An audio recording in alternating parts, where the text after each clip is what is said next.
Listening, that's MyT M is in Mike, Y is in Yankee, T is in sports. Sorry, M is in Y, M is in Mike, Y is in Yankee, T is in Tango, sports.net. Make sure you guys go ahead and check it out. Alrighty, let's go ahead and start this show. Yo, the levels is good, the levels is good, the levels is good. What a boy.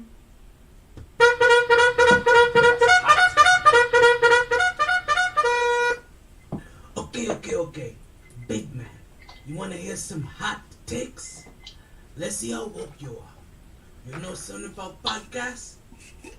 Yo, dígame. Get me on one, man. I got these three drunk uncles with a sports podcast. They say they got fire takes, pure fuego. You find them wherever you listen to podcasts at. If it's what they say it is, you like and you subscribe. Listen, like, and subscribe, yeah. You know how to call into the show? Yeah, man. Do the podbean app. You'll need headphones with a mic to call in. That's no problem, man. They'll also be at Sharky's, 8:07 p.m. on the first Wednesdays of the month. You may get some free Blue Chew.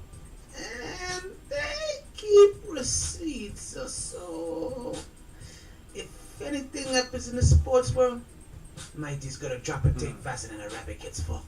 There's only three things I have in this world. My word, my balls, and this podcast. And I don't break them for nobody. MyT Sports Season 7.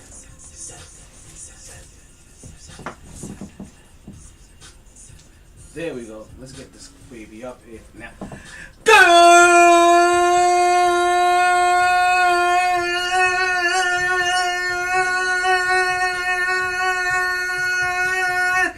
Evening and welcome back to another edition of the MyT Sports Podcast. I'm your host, the one and only Untitled Chapter. It is another fuego day in the hottest city in the world. We're coming at you live and direct from Broward, Florida, folks. As you guys already know, this is the #1 sports podcast in Broward, Florida.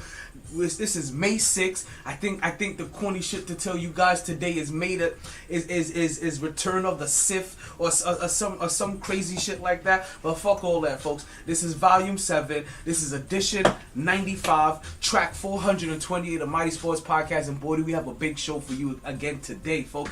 Today is Friday, so as you guys know, this is TGIF for your ass. Thank God this is Friday. For some of you guys, you get to start enjoying your weekend. For another handful of you don't even know what the fuck a weekend is for real. But it doesn't matter which one you're. We're here in the podcast to have a motherfucking good time, folks. We have a bunch of good topics to get into today. We got a bunch of good topics and a bunch of interesting things to go ahead and hit the block, to hit the fan, to come into the danger zone, folks. The NBA playoffs are continuing, and we will start talking about that. Not just the NBA playoffs are starting to continue, but we also have the start of the WNBA season as well. We're gonna go ahead and we already have the Philly and Miami game on. We're going to try to get this WNBA game on as well. See if we can go ahead and catch that, folks, as well. Oh, as we continue with the playoffs, right? We also going to talk about the Mets and their major league comeback. We're going to talk about Ben Simmons' image. We're going to get into Antonio Brown's no cap comments, right? Antonio Brown went full no cap. Alright, we're gonna talk about the Heat holding home. We're gonna give you a Blue Chew promo code for today, folks, so that you could go ahead and start your weekend off proper with another serving of Blue Chew for free on the folks directly here from MyT, folks. Miami and so on. And speaking of South Florida and South Florida, folks, we have the Miami Grand Prix going on down here, folks. We got a couple of things going on next week as well, so go ahead and listen out for that, folks. First, we have a couple of interviews in the making. If maybe not next week, then the week after that, we may be working on a new location. We're gonna be doing a couple of cameos, so you guys make sure that you stay tuned for next week, because the MyT Sports Podcast is gonna be a little bit of everywhere. And when I say everywhere, I do mean everywhere. We're gonna give you a status on update status on Joel Embiid. If you're watching the game, then you probably already know what his status is, folks. We're gonna talk about Brooks' suspension. We're gonna talk about that racist cop that punched the student. We got a big UFC fight coming up this weekend. We have Brittany Griner. We have all that and more coming up on the Mighty Sports Podcast in just moments. But you guys already know what we say here on the show, regardless of the time. Take that, take that, take that. And regardless of the weather. You play to win the game. Hello? It's always a good time to talk some sports. So let's start talking. Woo! Back at it like a sports fanatic. MyT Sports. Whew. You guys ready for this? You guys ready for this lovely day that we have here? Like, I don't got no alcohol in my cup, but I just got some juice today. But I'm gonna tell you guys, cheers. Like, go ahead and sauce this shit up real quick. This is TGI Friday. So for most of you, hopefully you out right now, you listen to the podcast, you'll be, you know me, while you out having a drink with friends, your friends wonder like, damn, why you still got your earbud in your ear? Listening to the Mighty Sports Podcast. I appreciate you. You know what I mean? It's late at night. You at home with the boo. You just finished eating dinner. Your stomach start grumbling. He's over here wondering like, damn, why you still in the bathroom now? It's been 25 minutes. I get it. You listening to the Mighty Sports Podcast. But this is what happens here. So I appreciate everybody that's going to listen to the show.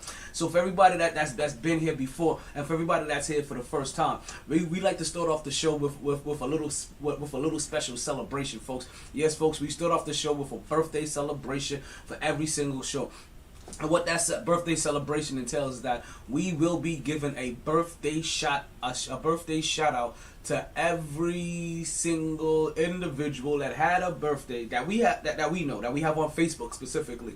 So if you don't got me on Facebook, go ahead and hurry and get me on Facebook, right? Go ahead and listen. Wherever you're watching or listening to me at, the link is in the bio, right? So go ahead and catch me on Facebook, right? And that way, when you add me as a friend, you are also guaranteeing that you will get yourself a birthday shout out as well when your birthday pops up. So I'm gonna sing this song one time for you guys, and then the second time we just gonna go full speed. I think I'm just gonna transition real easy. It's not a hard birthday song for you guys to hear. What's going on, Ronnie? What's popping? I see you on Instagram.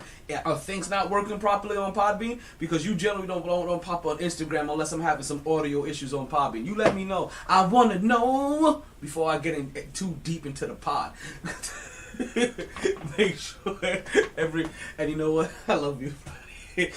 He was like, wait a minute. Oh, shit. I gave the wrong impression. I'm going over to Podbean to see if the audio is working. See, that's what I'm talking about. That's what I'm talking about, the peoples and the regulars.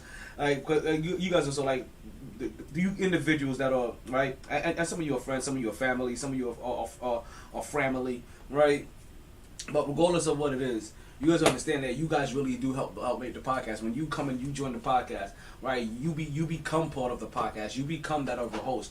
You become that other missing element. That you become that other layer of excitement that the podcast may have been missing. You bring in that human element. You bring in that other element that isn't just the MyT element. Because the MyT element sometimes it can be one-sided.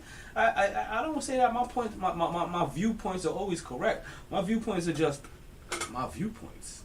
And we're all here on the podcast. Listen to them. And I would also love to hear your viewpoints. So don't forget that if you're listening anywhere and you would like to call into the podcast, you can go ahead and call in through the Podbean app, and you can get in contact with us with the Blue Chew Get In hotline, folks. And don't forget, we'll be giving you a Blue Chew promo code a little bit later. Let's go ahead and start these birthday shout outs so we can start the podcast. We got a lot of sports to get into today.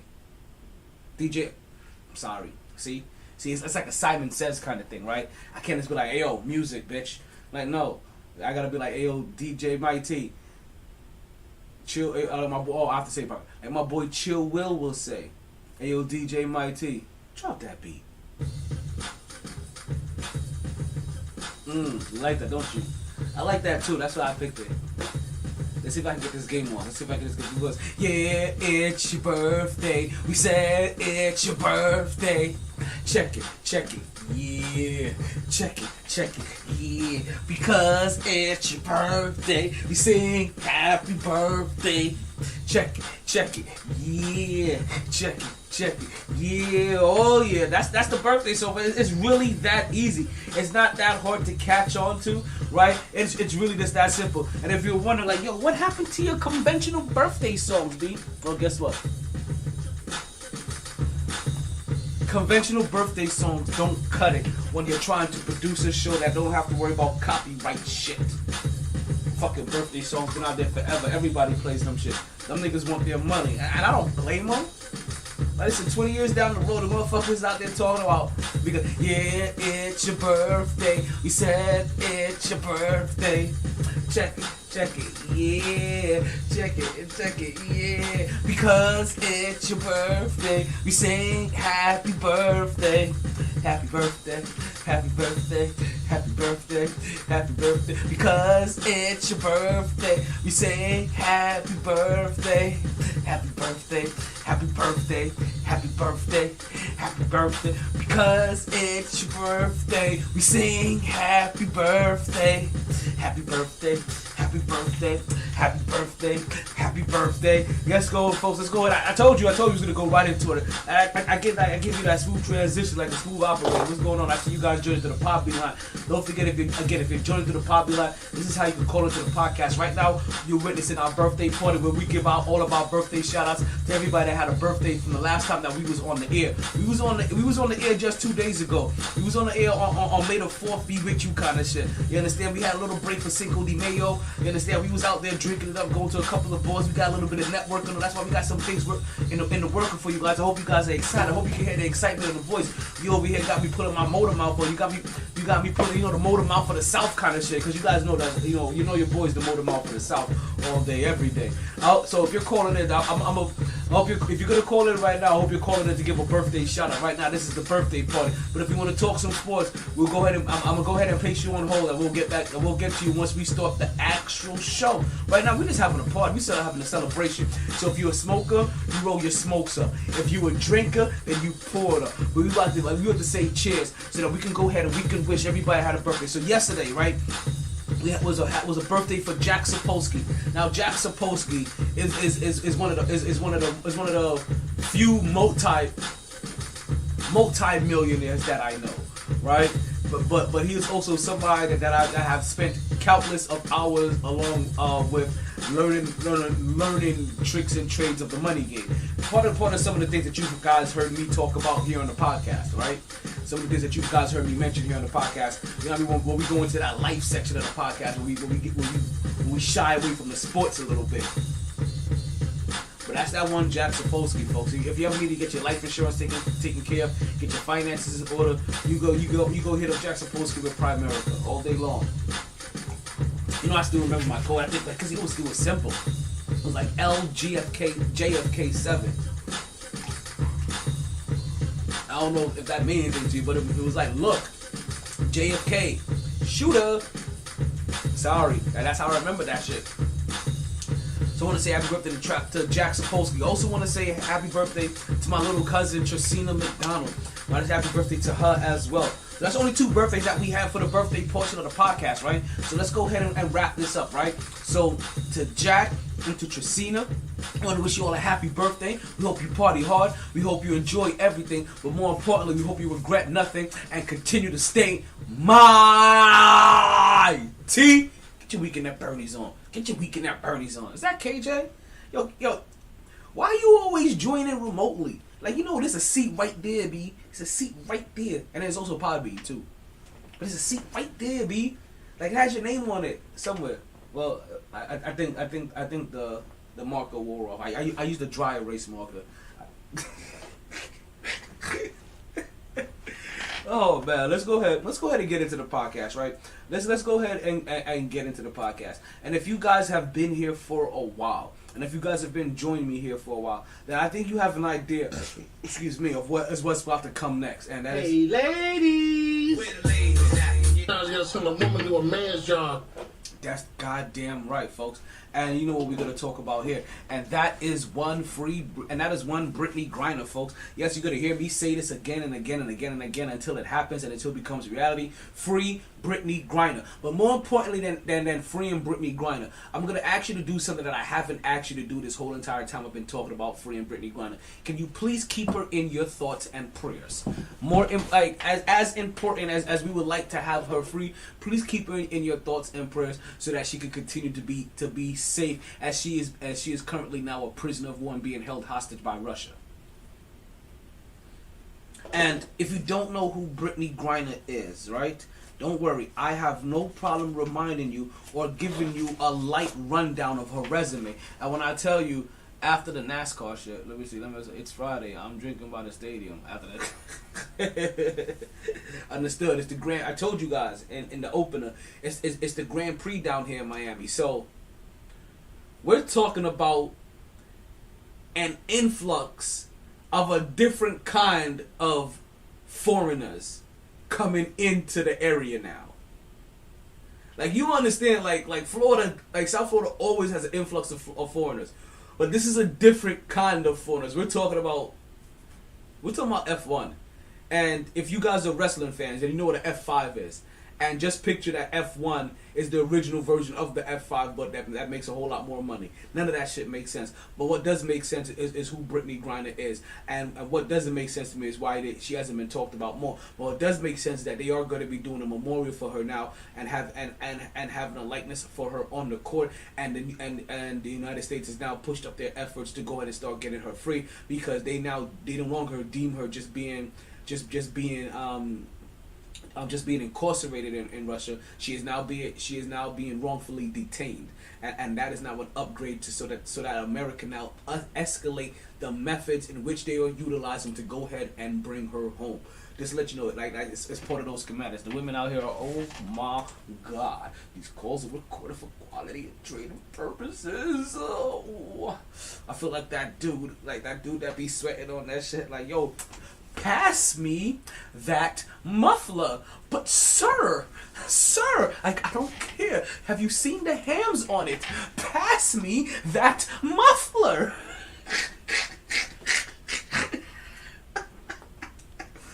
Oh man, just like I'm gonna pass you Brittany Griner stats. Brittany Griner is a 6'9" center out of Phoenix Mercury, folks. She is a champion, 7-time All-Star, 2-time scoring champ, 8-time block leader. 8-time block leader. When's the last time you heard somebody being an 8-time block leader? I'm just letting you. I just had to pause there for a second, like that you guys understand what the fuck was going on over here. You know what I mean? 8-time block leader, 3-time first team, 3-time second team, 2-time defensive player of the year, 3-time defensive first team, 4-time defensive second team. Do I go on? All rookie team, NCAA champion, most outstanding player, AP player of the year, 3-time Big 12 player of the year, 4-time defensive player of the year, high school player of the year. That's Brittany Griner. This is the star that they currently are holding hostage. I have to mention that too, because, like I said, this is a resume comparable to Kevin Garnett's, and I think hers may still be a little bit longer than Kevin Garnett's. And if Kevin Garnett was that individual that was locked up, whether he was in his peak or even now, we would be causing a ruckus, a motherfucking ruckus. Respect to the Wu-Tang, Wu-Tang, Wu-Tang. Right, so again, like I said, it's more than anything else, right? Can we at least start keeping Brittany Griner in our thoughts and prayers, as she is currently being wrongfully detained on trumped up weed charges in Russia, as Russia uses her to be able as try to use her and other members that they had locked up as leverage so that they can go ahead and further their country's war needs. Or tactics, or whatever. Political. Let's use the political agenda. However you want to word it. It's fucked up. That's what I'm saying. Martin. All right, let's get into the first topic of the day, right? First things first. Right. As we're watching these playoffs, right? There's been a couple of individuals that has been polarizing in the playoffs.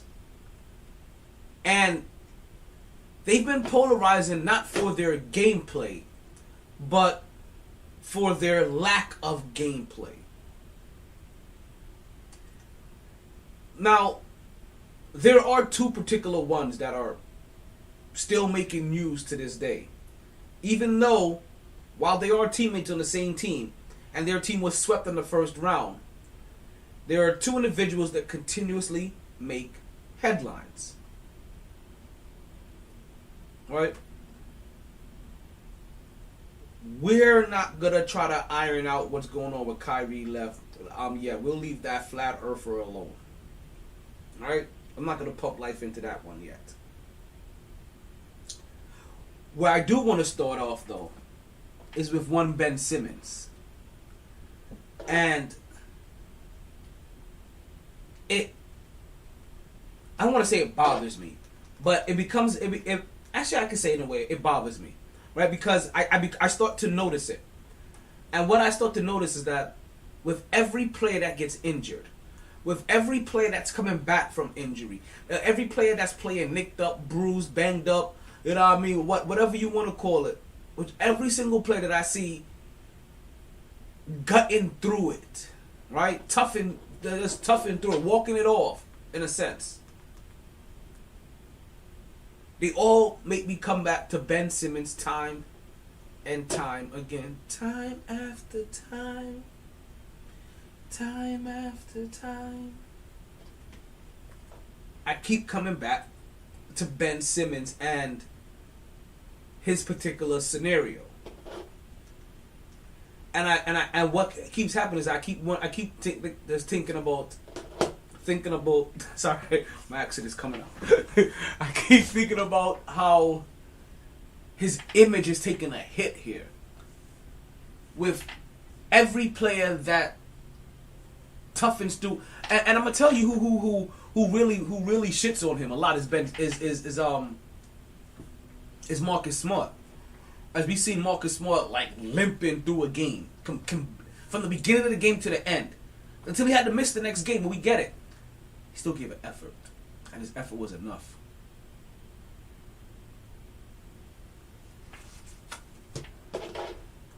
So Ben Simmons, since his time in Philly, right? Since he's been going through the I don't know what you want to call it. Since he's been maneuvering, right, with this, I want to leave Philly and I want to go somewhere else. Ever since he started down that journey, right,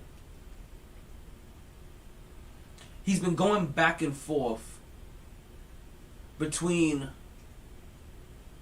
two particular injuries that are very hard to pinpoint, right? Very hard to diagnose, very hard to deny, very hard to say, oh no, everything is good. Your back and your mentals. It's crazy, those two are the things I have going on right now too. Shut up. But it's your back and your mentals, right? And you see Ben Simmons more than anything else. It's not to say that he may not have these issues. It just sounds like whichever one he needs to conveniently have ailing him is which one he uses to circumvent whichever scenario is currently being thrown his way. So whichever one that he can use to deter a negative response from a certain comment or from a certain direction, he throws in whichever one he can use. One week is his back, another week is his head. It's never his back and his head or his head and his back. It's never my neck and my back or my back and my neck. It's either one or the other. Okay? Understandable. So now you have to determine which one it is and when it was, right? Because what I want to know is, how did Ben Simmons get traded having a bad back? Right? Or was his back not the problem then, and it was mental health issues so that he could be traded? And then he gets to Brooklyn and it's his mental health again. Oh, we're getting ourselves ready. You know what I mean? La, la, la, la, we just need time. And while getting ready, all of a sudden now it's suddenly you're back. So first you had to mentally prepare yourself. And while mentally preparing yourself, you throw out your back again. So So we're never really able to pinpoint. And also, not for nothing, I don't know sometimes if his back is turned or if his back is just sore. Like, if there's a muscle group that you're trying to avoid using, and every time that you try to use it or do what you used to do, and that's dunk and torque and all other stuff, you may have some sore spots. How did a bug get in here? He's sneaking in here, I swear.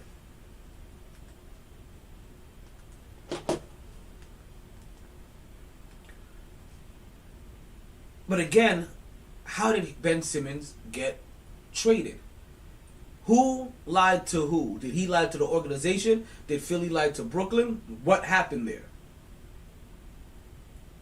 Because Ben Simmons is either not right in the head or he's not right in the back. So either his head is fucked up or his back is, or he's been getting his back blown out by the Kardashian broad. She looks like the kind of chick that would Amazon a motherfucker. Which ain't a bad position, to be honest with you. Oh man. Oh man. I'm about to get the other game before I get the game I want. Yo, just get me the WNBA game, no brethren. You get me that, I'll figure out the rest, okay?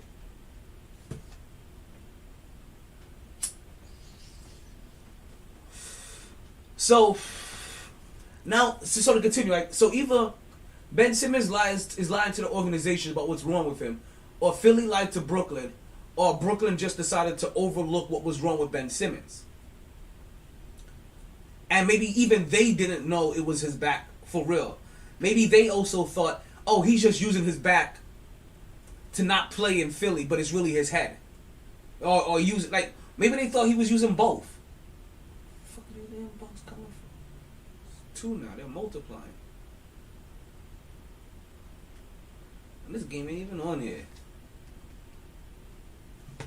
I thought the WNBA game was gonna be on ESPN 2.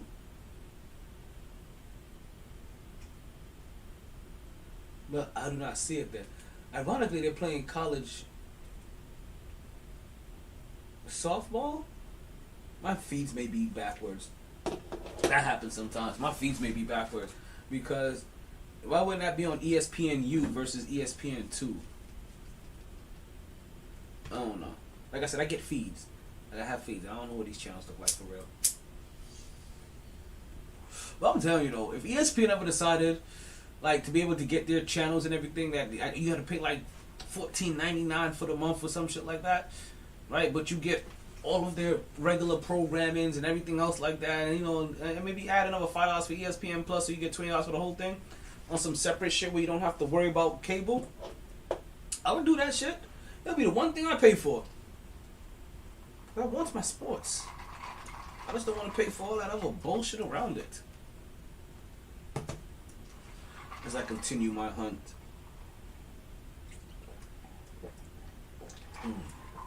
For the WNBA game. So, back to Ben. If it has been his back this whole time, why is he getting surgery now? See, if I'm the organization, I'm looking at all this shit. Especially when it comes to trying to repay him. I'm telling you guys, I've been sitting here and I've been wondering, I've been pondering, and I've been thinking to myself, and I've been having these weird ass conversations with myself, and I've been trying to find a way to justify paying 3 individuals. And granted, you know what? For 2 of them, at least definitely for 1 of them, you could just be past your prime. It could just be that simple where you're past your time and you're past your prime. That could really be it. Not everybody's LeBron James. LeBron James and Tom Brady are outliers.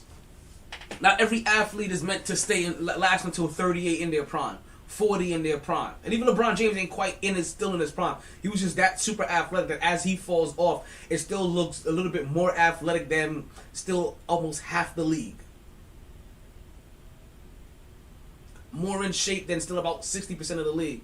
As we see Jimmy Butler over here giving Philly work, trying to help them come back as he gets the and one, knocks down the free throw. The game is now 46-51. Philadelphia with about just under 7 minutes left to go in the third quarter. Jimmy Butler, 16 points on 6 for 14 shooting and 7 rebounds. Ooh, put it in a nice hard day's work.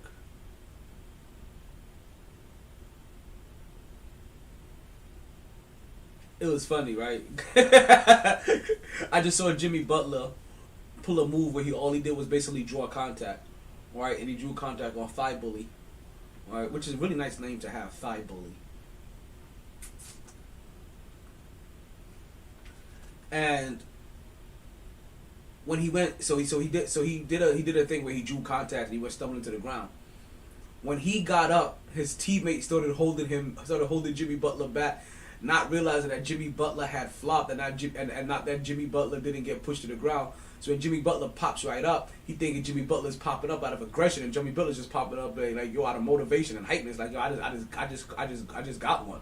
Like they just lost one, but you thought you won one, but you really lost one. It's so silly how come that you just lost one, and Philadelphia just steps out of bounds. And it's funny because it was Green who stepped out of bounds again, and I want to say again, but it was Green who steps out of bounds, and it was on Green earlier, Danny Green that is, earlier, that Jimmy Butler was able to score. And you see Jimmy Butler is having his way with Philly right now again. You see him shaking and baking over here on the right on the right wing. He goes ahead and drives the right baseline. He goes and makes the layup, and he gets the end one again. So he gets the free throw this time. He doesn't make the bucket. So now we're talking about the score 46-51. Philly hasn't scored since the last time I gave you an update. And Miami's about to go back to the line to see if they can make this a 3-point game. Basically, try to make this a 1-possession game. Jimmy Butler knocks down the first free throw.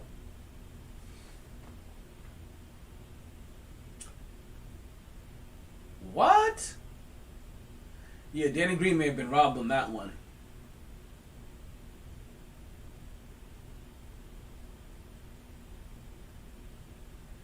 Damn! Yo, okay, there's some breaking news happening, right? I'm sorry. We'll come back and we'll talk about Ben Simmons' fugazi ass in a minute. But there's some breaking news happening, and I want to talk about this now. So let's go ahead and get this motherfucker broken.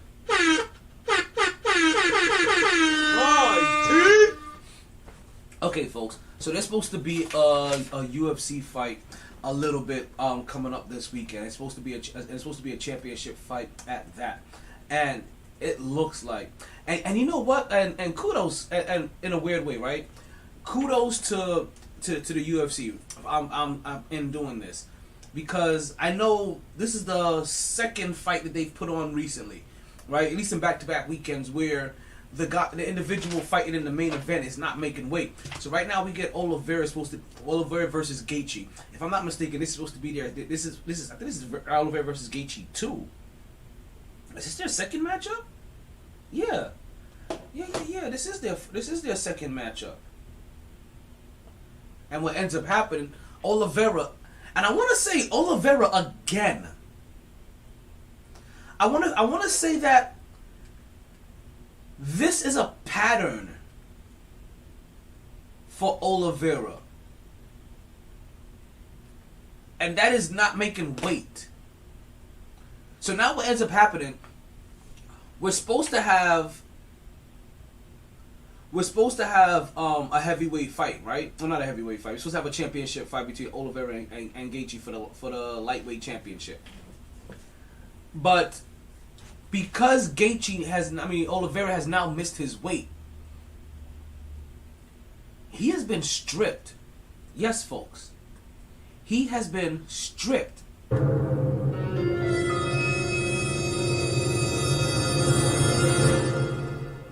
of his title.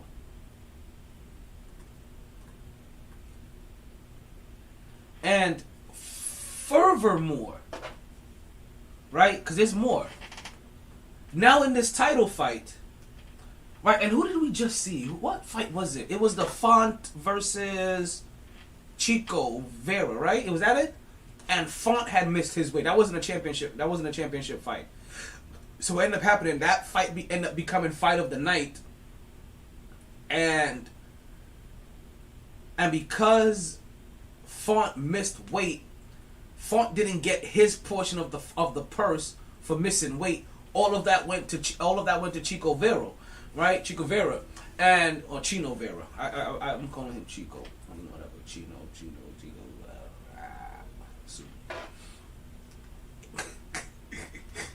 Right. So because of that, like Chino ended up getting his whole purse. So now you're seeing similar rules like that being applied. Where now in this fight, it was supposed to be for the championship belt. Well, like the purse money, there's only one person that's going to qualify for it, and that's the individual that made weight. So if Oliveira wins this fight, that belt becomes vacant.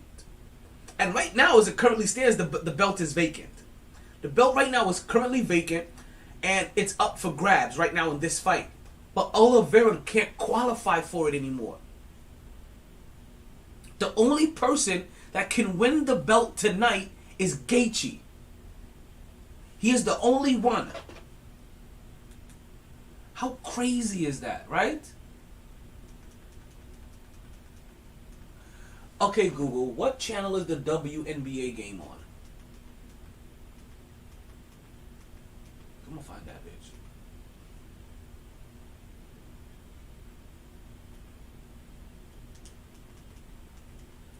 Oh, she's gonna tell me she's glitching first. She does that too. So, folks, we had to break that in because we was gonna talk. Sorry, something went wrong. I know. Try again in a few seconds. It's your face. Okay, Google, what channel is the WNBA game on? I know The Mystics vs. Fever game is airing now on WNBA on Facebook. Okay. Okay, Google, what's the WNBA schedule for today? Currently, the Sparks are leading the Sky 37-35 in the second quarter. So that's Chicago. The Fever is trailing the Mystics 75-65 in the fourth quarter. The Las Vegas Aces will take on the Mercury at 10 p.m. So that's Chicago and DC. I found a few locations for DC near Chicago, Illinois. No, it's okay. Thank you. My bad. DC Metro at Health. Here you go. Thank you, Google. Thank you very much. You know I don't need your help anymore. Thank you, Talon. See, she's so nice. That's why I'm like, yo, even when she fuck up, I'll be like, yo, you know what? Like, you were super polite. Like, why do I need to be the one that's a dickhead over there? And I ain't gonna lie, that Burger King $5 your way meal, I honestly thought it was a double Whopper. Because now I want a goddamn, I don't know, I've been craving burgers. I've been craving burgers from like everywhere. Like, yeah, you don't even understand how crazy it is. Like the craving for burgers I've been having. Like, I've been craving one right now.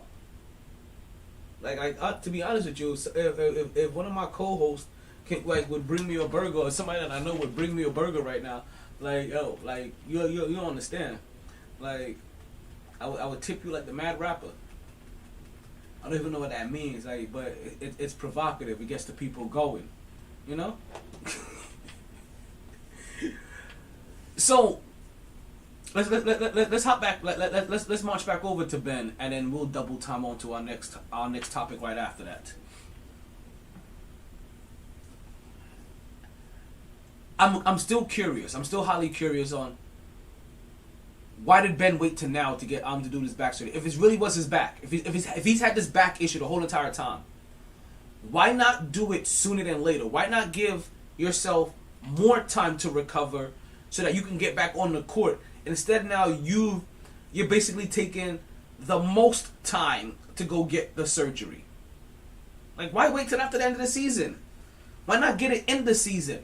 At least that way, you know what? Because you know what's so crazy, right? You know what's so crazy? He got this little back surgery, and I don't know what they did, right? I really don't know what they did. But if he would have just got the surgery, all this speculation about can he play? Is he gonna be back for this? Or can he do this? Or he's giving up on his teammates this and all this. That shit would be a moot point. He would literally be recovering from a surgery. No. That's not what Ben Simmons does. Instead, Ben Simmons waits until this Philly game is 57-55. Miami has the ball. About 3 minutes, 15 seconds left to go in the third. Like, it's crazy because my TV already, my Google already told me how I need to watch. You know what? Really, it really already told me that if you want to watch the WNBA game, I already told your punk ass how to watch it. I'm over here looking for it in all different kind of ways, and it literally told me how to do it already. We see Seth Curry over here at the Brooklyn, at the Brooklyn game, but at the Philly game. Donovan Mitchell is over at the game. See, like I'm gonna talk about Donovan Mitchell in a minute, and it's probably because, again, it's just one of those things where we're just looking at things too much as a New Yorker. Where, listen, Donovan Mitchell being at the Philadelphia game, the Miami game, that says something to me. 'Cause I don't know if this was Knicks and Atlanta or whomsoever, right? That he would be at that game instead of being at the Miami and Philly game. That's what I'm saying. So I'll watch out for that. Because now if suddenly Donovan Mitchell ends up in one of these two teams, I won't be surprised anymore. I'm putting him on my radar right now. I'm putting him on my possibly going to Miami or Philly radar right now, because I think I already sort of mentioned, like, I touched base a little bit a while ago, was that I have a hard time finding it. Ooh, yeah, I think I may get what I'm looking for. Ooh, yeah. Oh, yeah. Oh, actually, I love this now. I love this. It's usually... Oh, Ella Deladonna's back? Is that who I'm seeing? For the Washington Mystics? And as soon as I get over there, I see her making an assist. Mystics are up 84-65. Huh?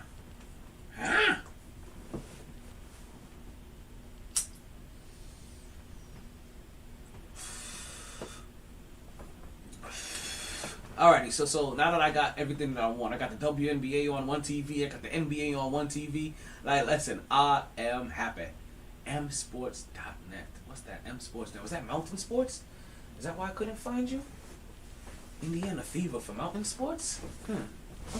Okay. Maybe it could be so. How long have we been here? Have we been here for an hour yet? Okay. It ain't time for us to take our first break. I'll give you our first commercial. I'll give you that Blue Chew promo code of the week. Right?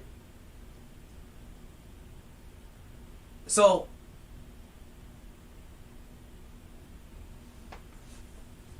like I said, first things first. Right? Let's get back. Let's get back to Ben Simmons. Hey, Ben Simmons not getting the surgery earlier and getting it later, it just kind of shows more more plays and shows to his selfish nature, right? Or to the selfish categorization that is very recently been dawned upon him. And we see Joel Embiid take the ball from the free throw line, take a hard dribble move, 2 long steps, hard move, right? Gets to the lane, draws the foul on Desmond or whoever his name is, Deadman. So now he's going to the line. The score is 64-59, and he's seeing if we're gonna see if he can complete the and one. Hibachi.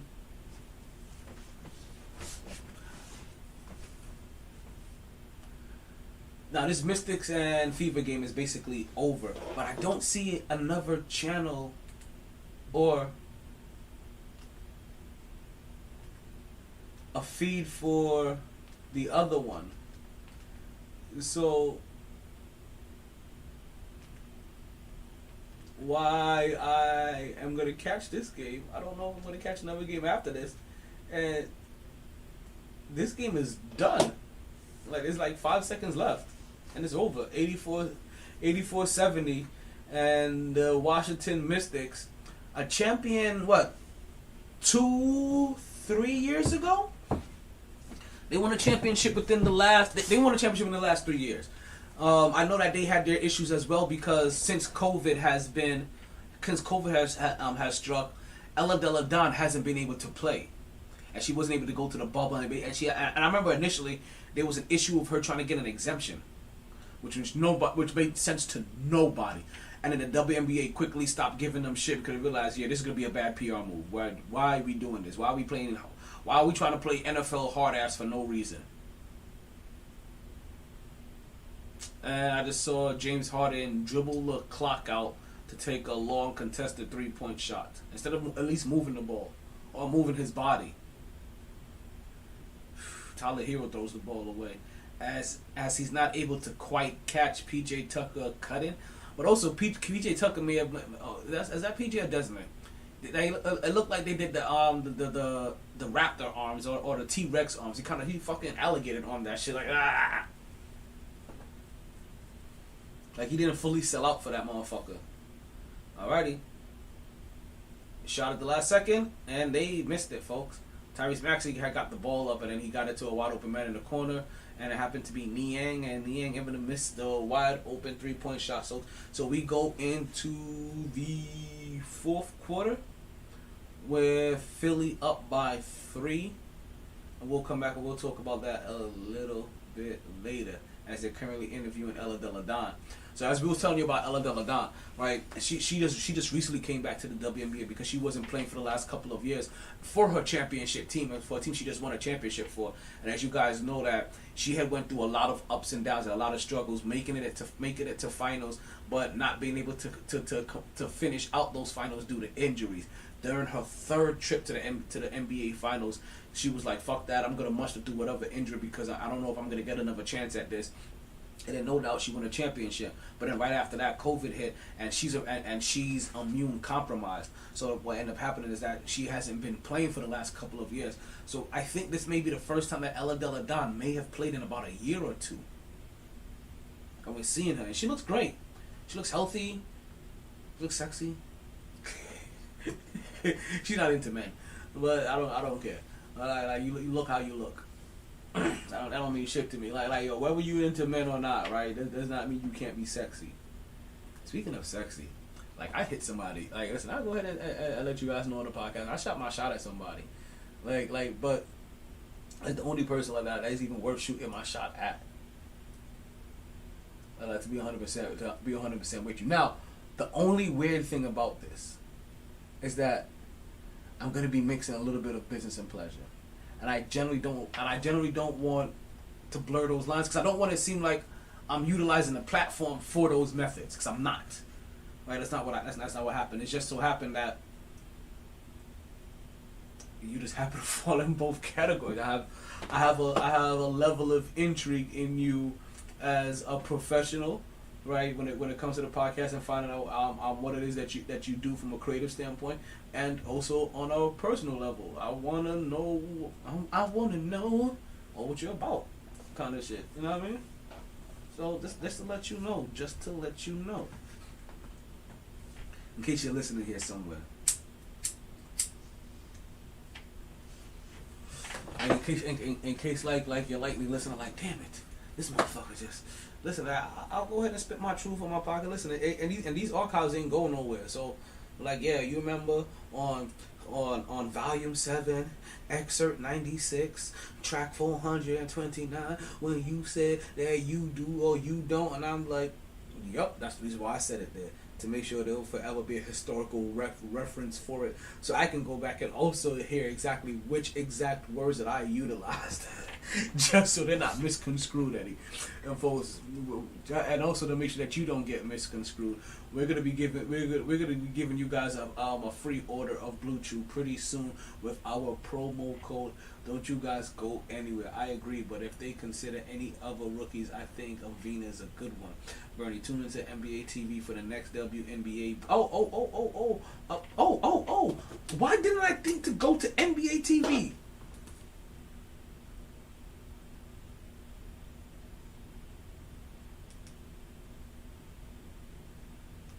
Sorry, now I'm upset with myself.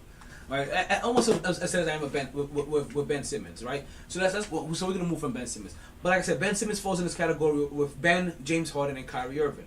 I find it hard to figure out how the hell do you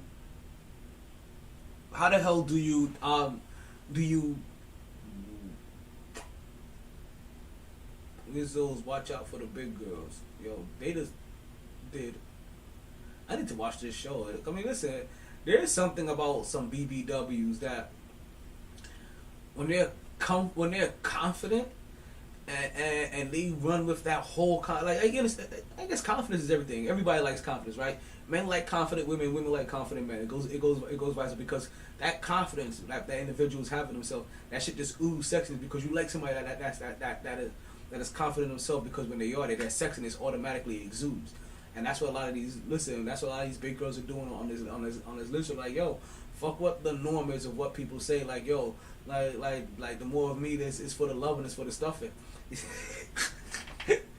I'm just saying, like, listen, if there's more of her, that means there's more of her to love. Like, I be tripping.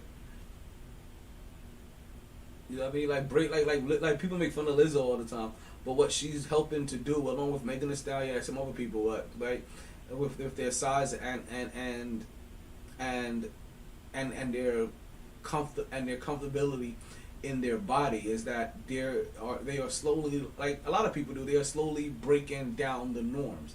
They're slowly breaking down whatever generational norms or whatever advertisement norms that we have been programmed to want to like. And the crazy thing about it, there are so many people that like people that are shaped or look like Lizzo.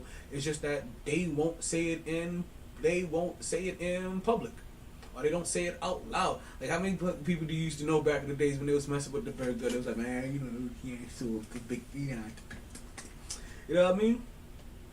And then we all know that friends that also love the big girls. So we all got a good friend out there that fucks with nothing but 400-pounders. We all know somebody like that. Like, it just bees like that. It's exactly what it be. But let's get back. Let's get back into it. Right? Before we leave here, I gotta ask you guys one question before we stop talking about Ben Simmons and we move on. Is Ben Simmons a martyr too? Is he a martyr? Sorry, I said mortar. Sorry, that's an explosive device. Is he a martyr? Is he a martyr too? I don't know what's going on with PJ Washington. It's not PJ Washington. It's not PJ Tucker. It's PJ Tucker. Yeah, I don't know what's going on with PJ Tucker. He's doing a lot of like and as you guys know, like, I'm watching and I can't hear anything, but he is sticking out to me today. He's doing a lot of chirping, a lot of whispering kind of shit. Don't know what's happening with him. But he may be portraying an attitude coming down the stretch of the game that may cost his team.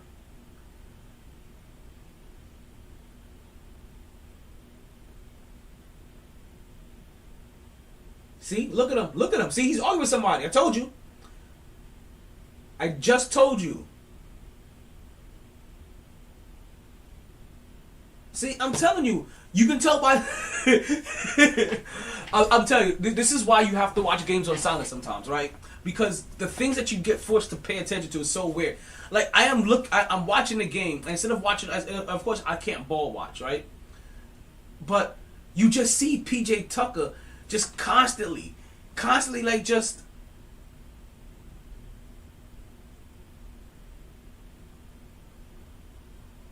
You see him constantly.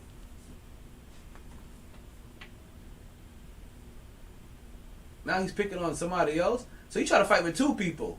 So, listen. Okay, so first it was the pick through thigh bully, right?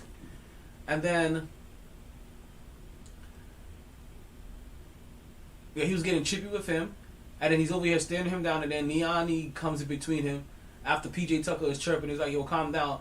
And then PJ Tucker flings his arm off, and Niani is like, "Yo, no, yeah, Nian. I'm gonna call him Nian, because it's a name of a homegirl I used to have that used to work beside me, sit beside me at work." And you like Joel Embiid is trying to calm the rest of his team now, so they don't get no extra technicals. I'm telling you, Pete Guy's game, and this has been happening since the third quarter. So this isn't this now in the fourth quarter. He's been popping out on the screen to me since the third quarter, and you've been seeing it, and you heard me say it right here, because right now they're reviewing it. Right now and I don't think they're not only just reviewing the kickball or whoever's supposed to be on this possession. I think they're trying to go ahead and figure out the technicals or whatever. But we'll see. So I know nobody got their second technical.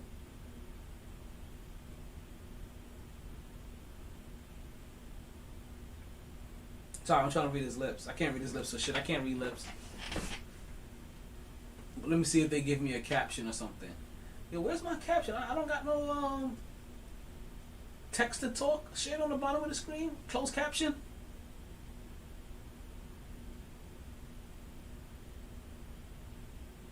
See, that was a foul on PJ Tucker. He was upset about that.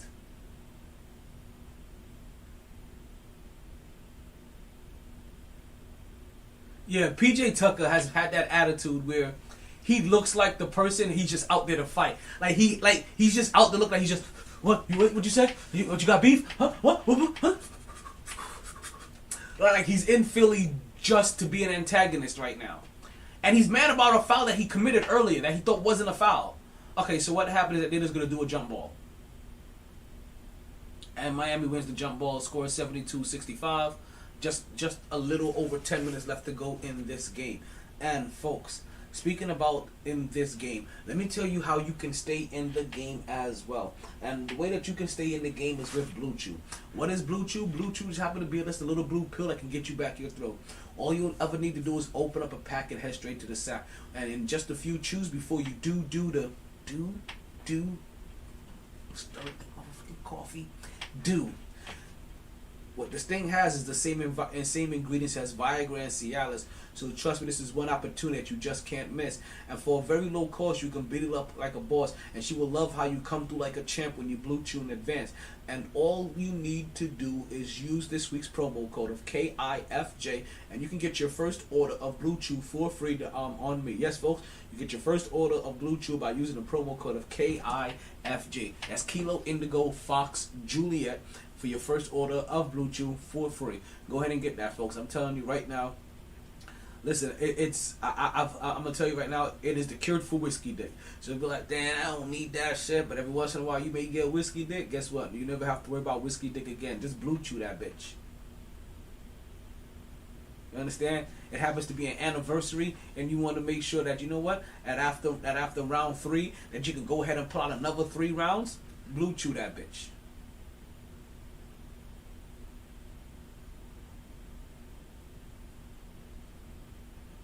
Shit, whenever you just want to, you just want to act like Trey Songz and make her neighbors know your name. Blue Chew it, and with Blue Chew, there's only 2 requirements: you chew it, and then you do it. It's that simple. You know, what I like to think of Blue Chew is. It reminds me of like the Flintstone vitamins as a kid. Remember what you used to think Flintstone vitamins was doing to you, right? Or if you ever watched Popeye, what you thought that eating spinach was doing to you, and how it was thrown through your body, and it was like, well, Blue Chew is actually flowing through your body, doing the. Just saying. And ladies, I know you want to like, man, what am I supposed to do with Blue Chew? You get an order and you give it to him. Like you make sure. Every night is fireworks, and all you hear is fireworks. Everywhere is fireworks. When you have him on Blue Chew. Also, make sure that maybe you have somebody that's a little bit newer. Make sure he does all that stuff that he says he was gonna do in the text message. to make sure you get 100% text message guarantee, you blue chew that motherfucker. Like, here, take one of this. Or, I'm not saying to crush it up and put it in a Hypnotic and Hennessy, but I'm saying you can crush that shit up and put it in a Hypnotic and Hennessy if you want. Crush that shit up and put it into a blue Gatorade. I'm just saying, like be resourceful. But you never have to worry about having another bad night again when you have Blue Chew as your friend. What did I say you have to do? Just chew it and do it. Blue Chew, folks. KIFJ. That code is going to expire by this weekend, so you guys make sure you go ahead and get that. Go ahead and use that code and make sure you get your order ups. All right, let's go ahead and move into the topics. We spent a lot of time talking about Ben Simmons. We talked a little bit about the UFC fight that was going on this weekend. I don't think I'm going to touch base about that. Actually, no, I am, because the ladies are fighting too. And I think these two ladies have fought before. And if they haven't fought as professionals, then they fought when they were both on the Ultimate Fighter show. And they may have fought for this championship belt. Where I can't remember her name yet. I'm gonna look it up before we start. Before I get over there, I'm just teasing you guys. But the shoe was on the other foot. The challenger used to be the champion, and the champion right now was the challenger, or it was Ultimate Fighter. So the challenger right now end up winning the championship for the Ultimate Fighter, right? 'Cause I think that Ultimate Fighter. Also introduced that a women's weight class, right, and a belt for it. And also on top of that, the person that lost to her, right, in that championship fight, is now the champion. And it was a foregone conclusion that this person is probably going to end up becoming better than you. And when you won in the Ultimate Fighter, it was kind of because, you know what, you were the more experienced fighter, and you have a game that has a hack to it where if you can't stop it, that's your ass, Mr. Postman, Mrs. Postman. Yeah, Mrs. Postman. Way. So let's talk about these Heat right now, right? As they're currently playing Philly, right? Because these Heat have definitely been doing them things for the first two games. Flame on! That they definitely have been. They definitely have been like with complete flame on. They have been in fuego. They have been hot as fuck. And also, we'll see how things really play out. You've heard me say this before, right?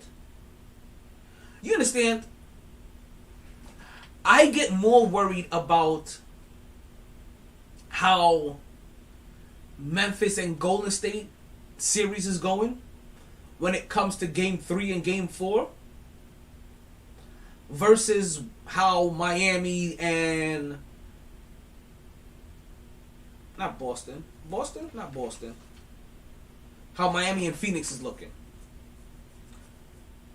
Like Boston and Milwaukee, that one scares me more. Golden State, Memphis, that one scares me more. Miami, Philly, I'm like, we're going through the motions. This is just them going chalk. We won the first two games at home. We looked real impressive. So impressive that everybody doesn't even think that Philly has a chance. Not even a chance, not a chance. Like not even some dumb and dumber shit. So you're telling me there's a chance. So I don't feel like looking for it. Bam going to the line. Philly up by 10. 75-65. A little under 9 minutes to go in the fourth. Congratulate your boy. Congratulate your boy, folks.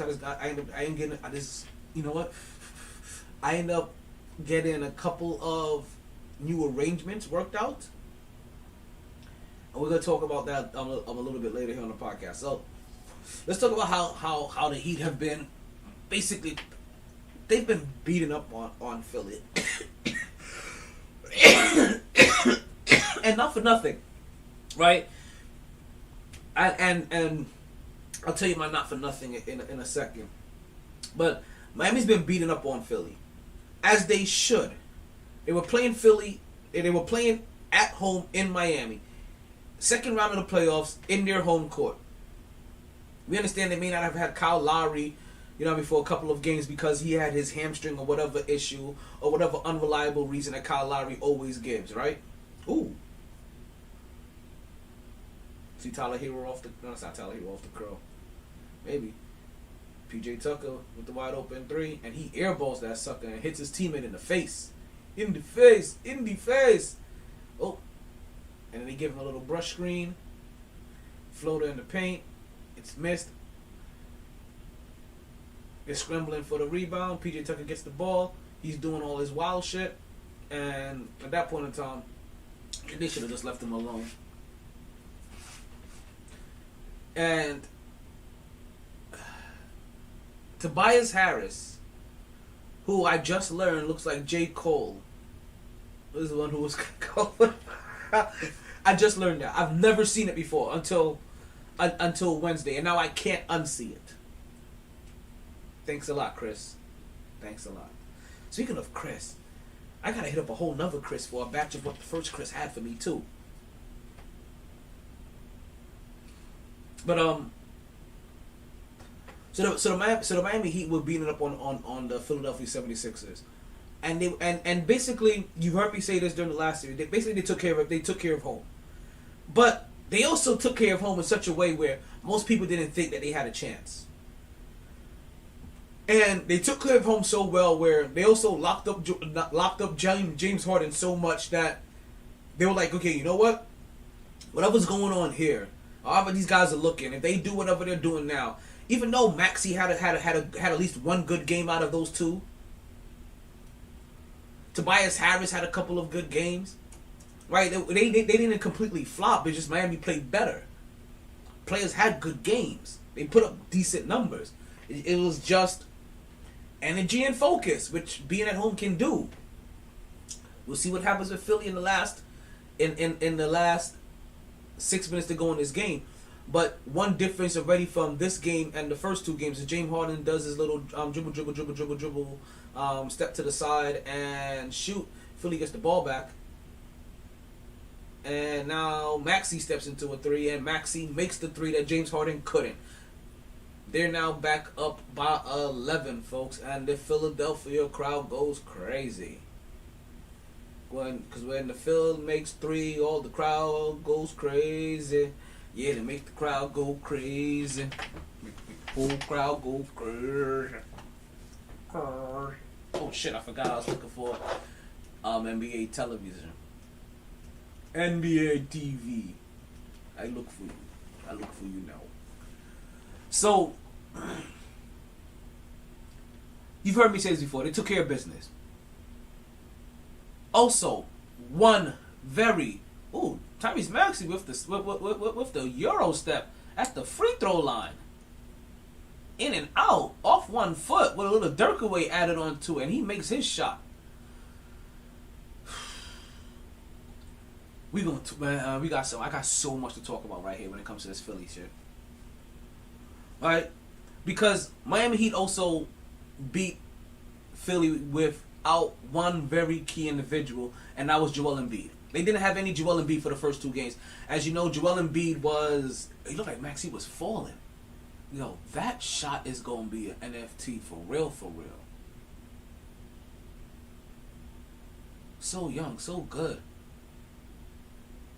I can see why Emmanuel quickly couldn't quite start over him.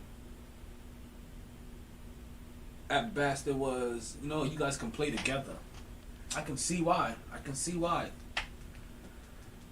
NBA TV, I'm coming for you, B. And I gotta say pause because I said some gay shit.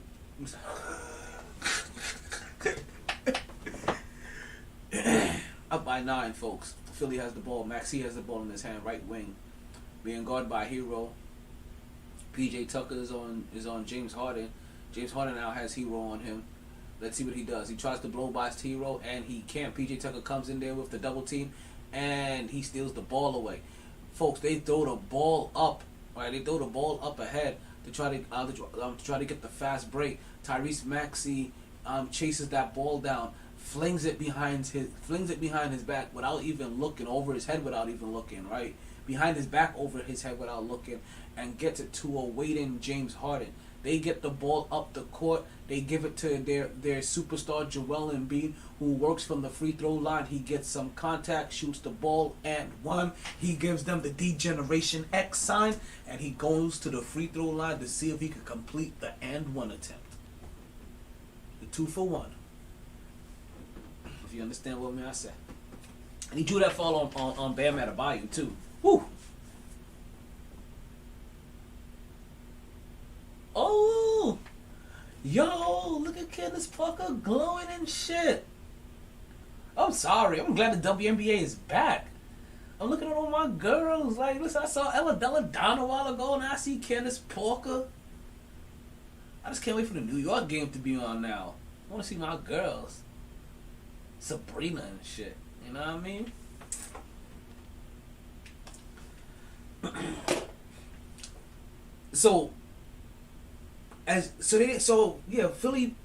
Miami beat Philly without Joel Embiid at that, because Joel Embiid is sitting out with a fractured orbital bone and a mild concussion, whatever, or concussion. He's wearing a mask to protect the orbital bone, and he has cleared concussion protocol. And you know what's so funny? I'm gonna have to talk to my boy Chris, right? And that's the cook from Sharky's, where I'm at every Wednesday. And that is because I told him 100% that, yo, Joel Embiid is coming back. Right, and I have a feeling he's gonna come back for Game 3. I was telling him this. We just talking about this Friday. I don't know if he was talking about it on air. What's going on, Chill Will? See Chill Will finally in the building. Appreciate you. I know you got your karaoke going on as well. But we just talking about this on Wednesday with somebody at the bar. So I can't remember if this portion was on air or not. But we had this debate, and I told him that I had a feeling that Joel Embiid was gonna come back for Game 3. But more importantly, we were talking about how this may be a gentleman's sweep and what the first game that Philly is going to win. And I told him the first game that they win is the first game that Joel Embiid comes back for. I don't care what game it is. If they wait to bring back Joel Embiid in Game 4, that's going to be the game that they win, because they're down 3-0. If they bring back if they bring back Joel Embiid in Game 3, that's the game that they're going to win. They haven't won it yet, but that's the discussion that we had. Most Miami Heat fans think this is going to be a gentleman's sweep. That's why I always have to be. I always have to take heed and take caution, because I don't like to let those first two games throw me too far out of perspective, especially when they go up 2-0. Home cooking is a real thing. Home court advantage is a real thing. There's no cooking better than your mama's cooking if your mama can cook. Maybe grandma's. But that's what because that's her mama.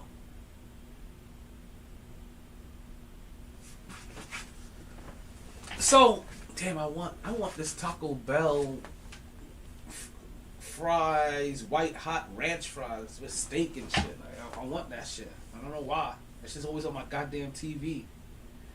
Esparza, that's her name. That's one of their names, and I think it's Esparza versus Rose. As we see now, Luka Doncic starting to warm up, and then we also see the Chicago Sky over here played in front of a packed stadium. Yes, folks, the WNBA season has started today, and you can catch the game right now on NBA TV.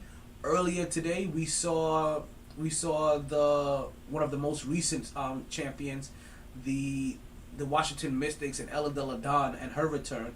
We saw that game on Facebook Watch or Facebook Live, whatever you want to call it. So that was on there as well.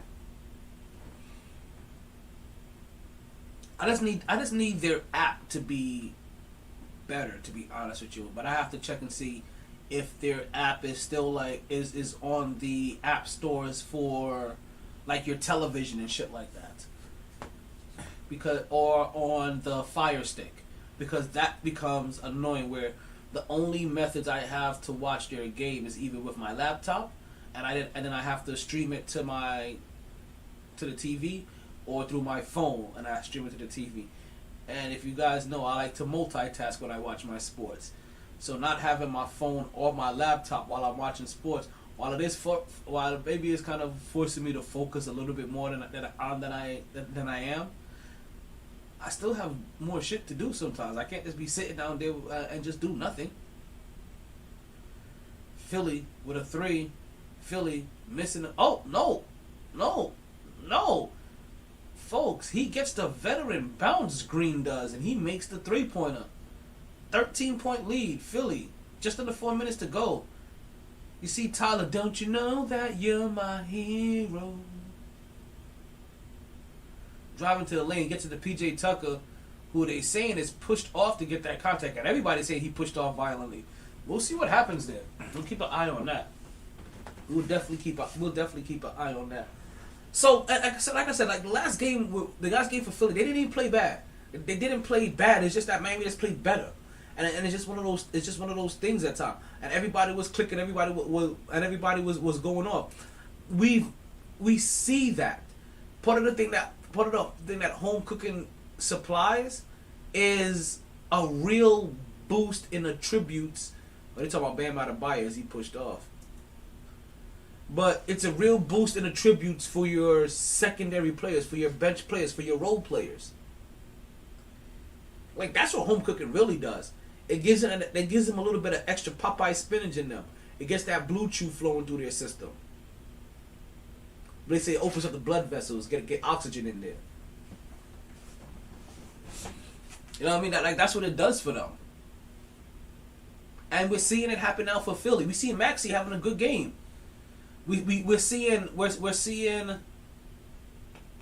I keep forgetting Danny Green. Right? Now only shooting okay this game, but also getting lucky bounces. That's home cooking. Where you about to put that food, like you grab yourself a spoonful of food, you about to put it in your mouth. Oh, but that one piece of protein or whatever, meat, whatever that was on the spoon, it falls off or whatever. But instead of falling off the spoon, falling off the spoon and onto the floor, like it bounces off your chest and lands on the plate. Like that's the kind of shit. That's home cooking. That's the only kind of shit that happens when you get home cooking. Fast food falls on the floor.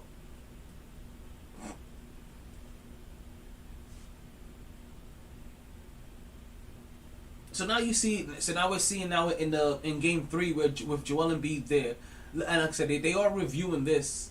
They are reviewing this play, and they're gonna see if there's gonna be a foul on Joel Embiid, as they are looking to see if Bam Adebayo pushed off, and they may win this challenge. While I feel like every player uses their offhand to get a bit of separation while driving to the lane, actually it's taught in technique classes. To be honest with you, you're supposed to use that. Like, people don't even realize how physical that game is when you're talking about really driving to the lane. When you're talking about organized sports from high school level on up, on how they teach you how to drive to the lane, and how physical it is when they teach you that you're driving to the lane, and how you really have to use that offhand. That's the reason why they teach you when the entire time you're dribbling. When you're also going to the lane, it's kind of the same shit. You're supposed to use that same thing. And then also, when you have momentum and they have momentum, it doesn't take much to give a little nudge in that arm, very slightly, to send somebody flying. That's the reason why, if you haven't played before and you see some plays and you don't understand, and you see how, and you don't understand that, how momentum works, especially when you're flying at that kind of speed and and bodies are colliding, or body parts are colliding, right? That you don't understand how trajectory may work or momentum works. That's the reason why they look at a lot of these things and call them as dangerous as they do it, and try to focus on player safety. Still surprised Brooks got suspended though. But dive into that a little bit later, right? Like that's still a hot topic in the drop zone for us. I don't know if I mentioned if I congratulated Tyler Hilo already on winning 6th Man of the Year. I don't think we congratulated Ja Morant for winning Most Improved Player, but that's also because I don't think we ever agreed with him winning Most Improved Player. He was 4th in MVP voting for the majority, he was 4th. He was 4th on the MVP list for the majority of the list. For the majority of the year, he was top 5 for MVP voting. Most Improved Player isn't an award for him. I never thought so. I honestly thought Tyler Hero should have gotten Most Improved Player. But Tyler Hero came away with the 6th Man of the Year award. Like, I thought, if anything, he should have gotten both if he could have. But I thought Tyler Hero should have been Most Improved Player. Maybe even Garland, you know? Like there's been, I thought there was a couple other players that probably could have gotten Most Improved, because putting Ja Morant in Most Improved Player category is basically giving him the award. It's basically telling everybody, hey, we don't even want you to think. Like, automatic, it doesn't even really matter who. You see Ja Morant, like, ooh, like, yeah, definitely Most Improved Player. It doesn't really matter who's on there after that. Like, by default, when you put his name on there, you were saying, hey, we want to give Ja Morant this award. And then I guess he'll get the next award after that. Right? If he has another season like this, maybe that's when he'll get MVP. As we see bodies colliding in the WNBA as they drive to the lane about to put somebody on a poster. Or at least on a toaster. Maybe on a milk crate.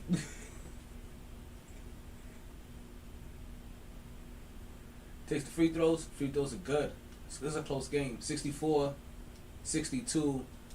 LA Spark is up on the Chicago Sky.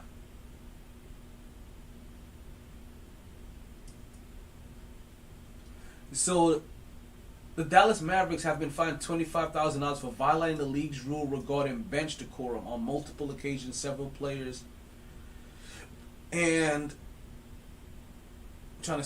a member of the coaching staff stood away from Dallas team bench and were on. Okay, I see what's going on. I see where this is going. I see where this is gonna go. They probably caught them on the court or whatever, so they're all getting fines. And I don't know if I mentioned this. I may have mentioned this briefly in the Tea of the Weekend earlier this week. I don't think I really mentioned it so you guys can understand what happened here. After Miami won, what game was it? What was happening on Monday? So after they won their first series, right? Jimmy Butler was on the sideline, giving them the old hip thrust action, giving him the old hip thrust emoji, like you just got fucked, and I'm porn star Jimmy, and I'm fucking all your girls, right? Like I'm eliminating you and I'm stealing your girl. So it's Chris Paul's birthday today. Happy birthday to Chris Paul. And I know earlier this week too is also The Rock's birthday. Happy birthday to The Rock. Who else? What other celebrity that I hear randomly was their birthday? I can't think of anybody, but I know earlier this week it was The Rock's birthday.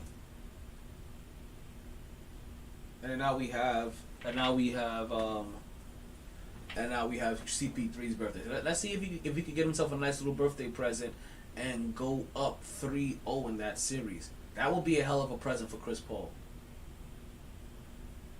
But the bigger present would be him closing out the series after going up 3-0. I'm telling you, I don't trust any series Chris Paul is in. Any series he's in, I'm literally just waiting for the shoe to fall. I'm waiting for the pendulum to fall. I'm waiting for him to get decapitated. Seriously, because we know what's happening. It's just, when is it going to happen? What part of the playoffs is the tragic moment of this story happen? When does the killer finally get to CP3 and gut him? Like, how many times he's gonna slip and fall before he realizes, like, damn, the killer has caught up to you. And he's been balling too. He's been having some hell of a games, and that's what makes it so. That's what always makes it so heartbreaking, because this is no different than any other time before. I'm not saying that he had a perfect game before. No, obviously that didn't happen. But this is what he does. This is what makes him so good and so frustrating and so untrustworthy at the same time.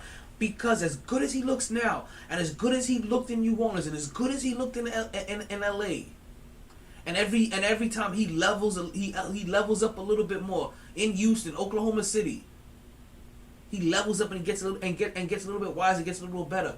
But the one thing he never gets is more reliable with availability.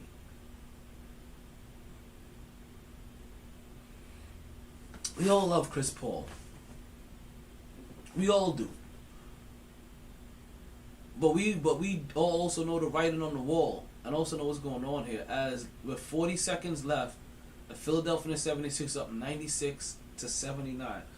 I'm about to pull up this box score in a second for you guys, so that we can do a light review over this. Cause I told them, this is one of those times where I should have made a stupid bet for a small amount of money. So in this game, PJ Tucker, right, 35 minutes, 4 points. All that huffing and puffing and trying to blow people's house down like he's the fucking big bad wolf. All he did was have 4 points, drew 3 personal fouls, and have a technical. 8 rebounds, 1 assist. Jimmy Butler, 12 for 22, had 33 points, 9 rebounds, went to the free throw line 10 times, and made 8 of those, 1 for 5 from the 3-point line. Bam Adebayo, only 9 points. Kyle Lowry, 0 points. Strauss, 9 points.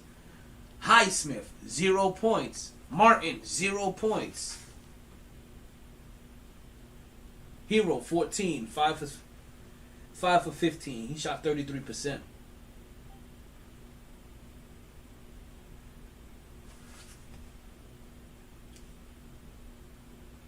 And then we see Tobias Harris with his 9 points.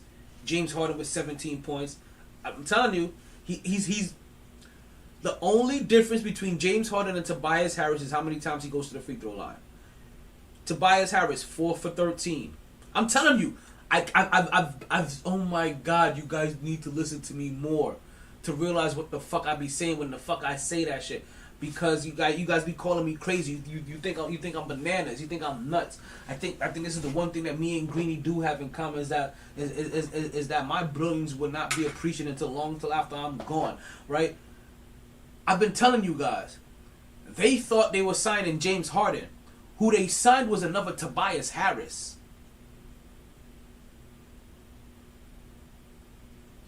I have to circle back around for that as well too. So let's go back again.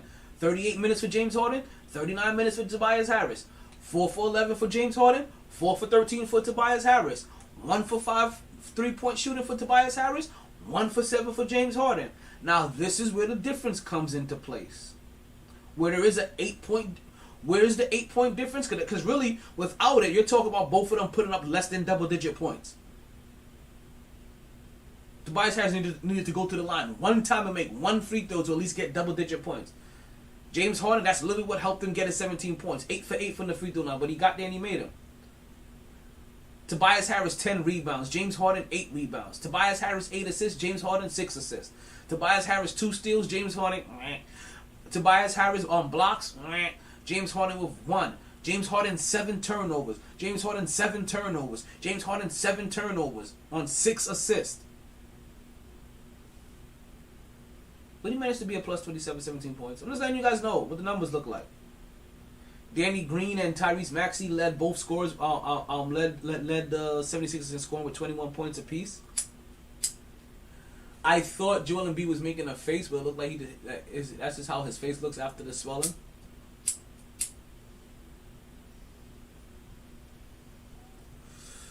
And then we have Joel Embiid, 5 for 12. 8 for 10 from the free throw line, 11 rebounds, an assist, a steal, a block, 4 turnovers, 18 points plus 8. coming back from what is still a torn ligament in his hand, and now what is a fractured orbital bone. And also, we know that he got cleared by the concussion protocol. We know he still got a concussion. We know he's still a little loopy-loose, living a loopy-lie.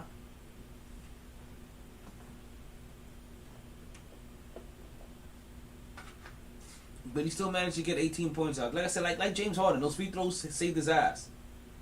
Actually, it really is kind of weird. They all almost shot the same thing. They all almost took about the same amount of shots. Tobias Harris took 13. Danny Green took 9 and made 7. And all of them were 3-pointers. Joel Embiid took 12. Tyrese Maxey took 11. James Harden took 11. Like, that ball really just went to whoever, and hopefully it caught whoever could be hot at the time when they were. And you saw the lesson. They got the victory by 20 as well. So again, this is why I tell you that I don't put. You have to really try to focus on when you put stock into how teams are playing, or how teams are winning in the first 2 games in the play. Now I want a Checkers Buffalo Ranch chicken sandwich. I think this happened last time we were on the air. Between those 2 things, they started calling me. I'm about to fuck up some Chinese food as soon as we're done with this. I don't know what else I'm gonna eat with it though. I'm gonna have a fat ass plate of food.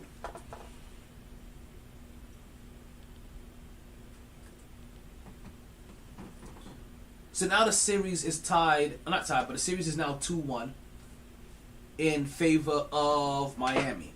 Now, let me ask you I've been having this Philly question I've been sitting on. And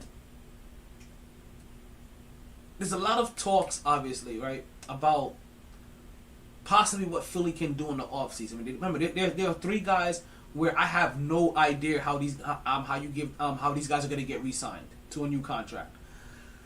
I have no clue what kind of contract they're going to get. That's Kyrie Irving, that's Ben Simmons, and that's Kyrie Irving, Ben Simmons, and James Harden. Those 3 guys, I have no clue how you pay them.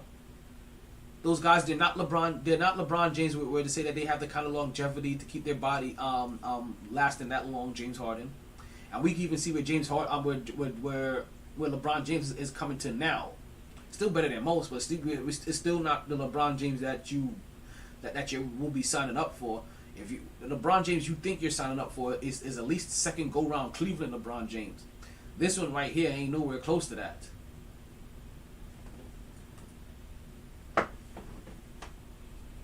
So there's been a name that I've been keeping track of, and in a weird way, I've also been trying to like avoid mentioning him, as if I'm trying to keep him a secret. But that's one Bradley Beal, and there was a time where I kept on mentioning his name, especially around the trade deadline, and then I stopped, and I didn't want his name to get out there.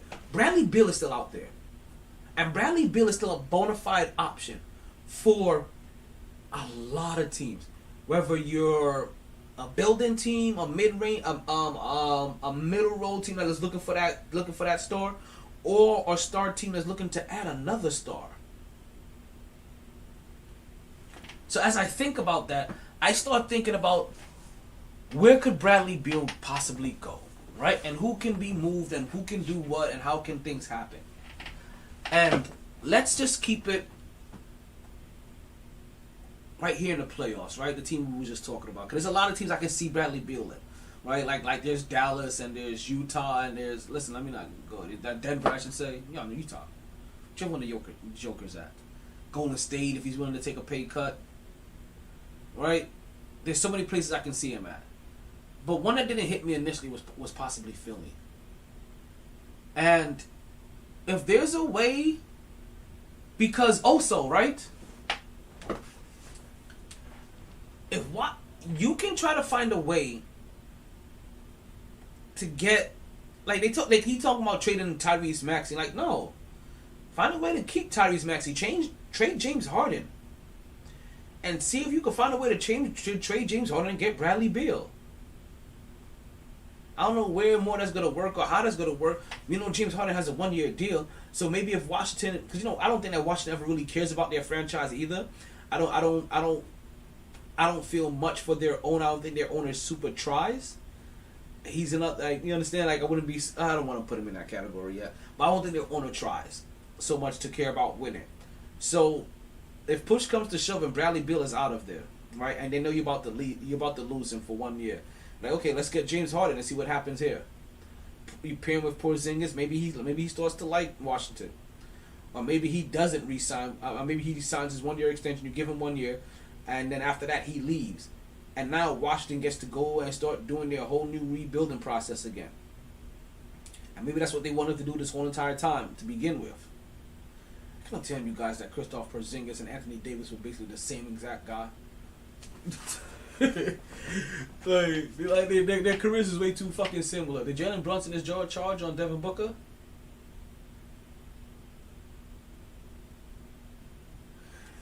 Yo, so Chill Will. You remember how, I don't know if he was here last time, but do you remember how we were sitting here, we were trying to remember Kenneth Fareed's kids?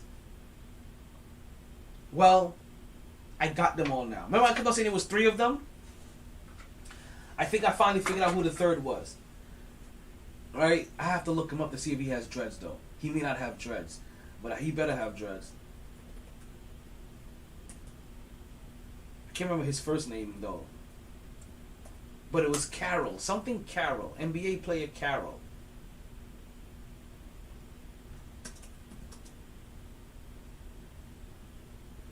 Is it Demir Carroll? I don't think that's him. That don't look like him. Nope, that's definitely him. Yep, DeMar Carroll. That's his other kid. Finally found the third one.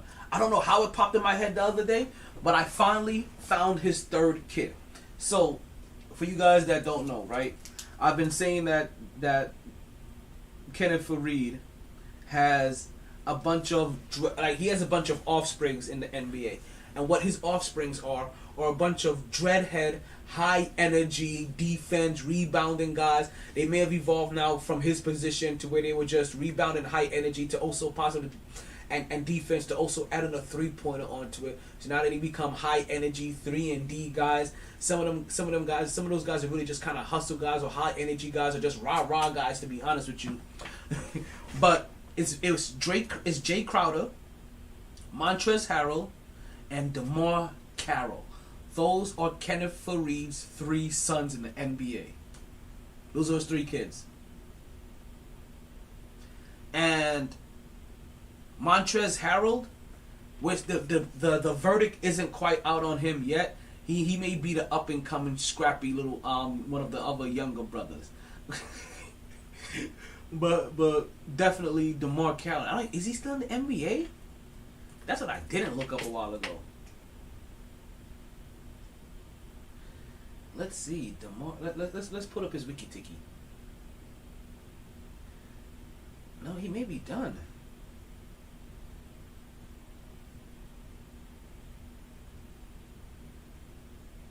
Okay, let's see here. No. Wait. Yep, so the last time he played looks like it was 2020. Damn, he's already 35? No wonder he's probably out the NBA. How long has he been in there? Damn. But see, he was one of those guys where he started off with Memphis in 2009. And then by 2011, he was in Houston. This is in exchange for Shane Battier and Ish Smith. Then by 2012, he was with the Nuggets. By 2013, he was the Jazz. By the end of 2015, he was with. Well, I'm saying this wrong. 2011, he was with the Rockets, and in 2011, he was also with the Nuggets, and he was gone by 2012. In 2012, he was also with the Jazz, but gone by 2013. In 2013, he was with the Hawks, and he was gone from there by 2015.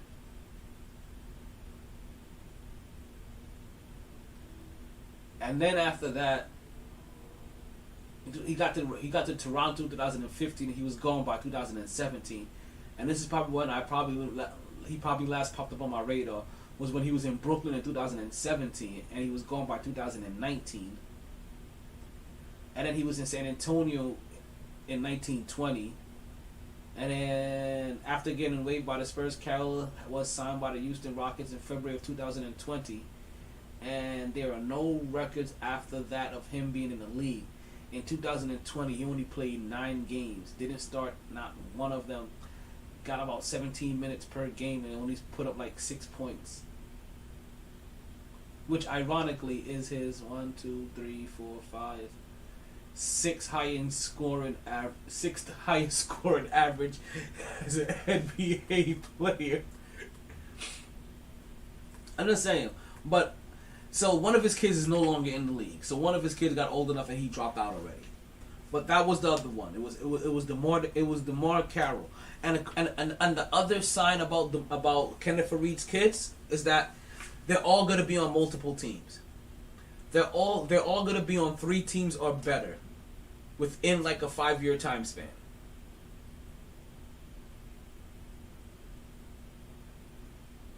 But everywhere they go, they like them. Like I said, right now we're watching one of them do work. I think that's the Montrezl Harrell one. No, maybe the Jay Crowder one. And that's the thing about it. So the way this started is that I just kept on getting them confused. I just kept on getting all of these guys confused. Jay Crowder, Montrezl Harrell, DeMar Carroll. I just kept on getting these guys confused. They were all the same player to me forever. And they were all moving teams every other year. They were all on ridiculous amount of teams, and they all just kind of blurred together to me. But they were all always these high energy dread guys. That's a part of the reason why they blurred together, because they were dreadheads, all of them, and they all had kind of the same useless game. And it just kind of reminded me of evolved version of Kenneth Faried. I think Kenneth Faried was more useful, because Kenneth Faried used to grab like 17 boards in a game. These guys not even breaking double digits in their rebounds.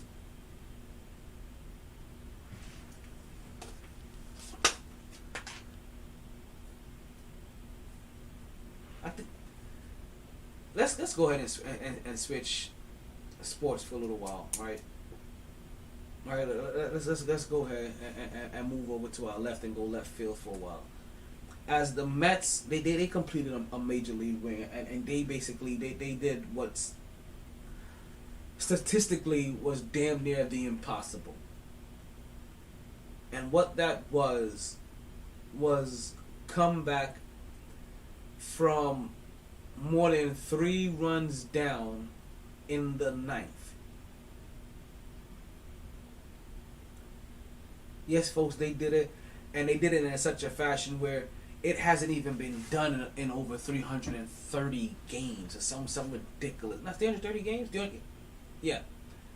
It has been a moment for 330 times where I guess the team could have come back down by more than 3 runs, and nope, not one individual has ever completed the crucible, except until now, those Mets. Meet the Mets. Come on down and greet the Mets.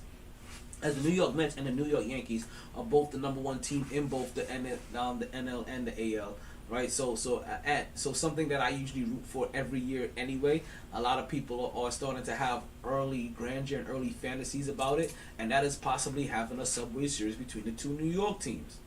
Now, if you ask me who would I be rooting for if the 2 New York teams were to play each other, since you're rooting for the Subway Series, that would be the Yankees, of course. Don't call I foolish. But I do like what both teams have so far have been doing with their organizations.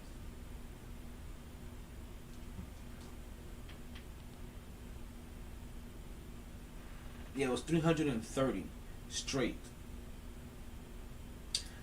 And even though I told you that the Mets and the Yankees are both sitting at number 1, the New York Yankees, they finally lost the game, as they were on a 10-game losing streak before they finally lost theirs. So we'll see what kind of streak that they're gonna get on now. Now, to be honest with you, I know as a Yankees fan, right? And I've already spoken about this, and I'm still trying to be better and ride or die with the moment a little bit more. And I wanted to see if I could get myself excited about the Yankees being on a run. And I can't. And it's not that I can't be excited for them being on a run.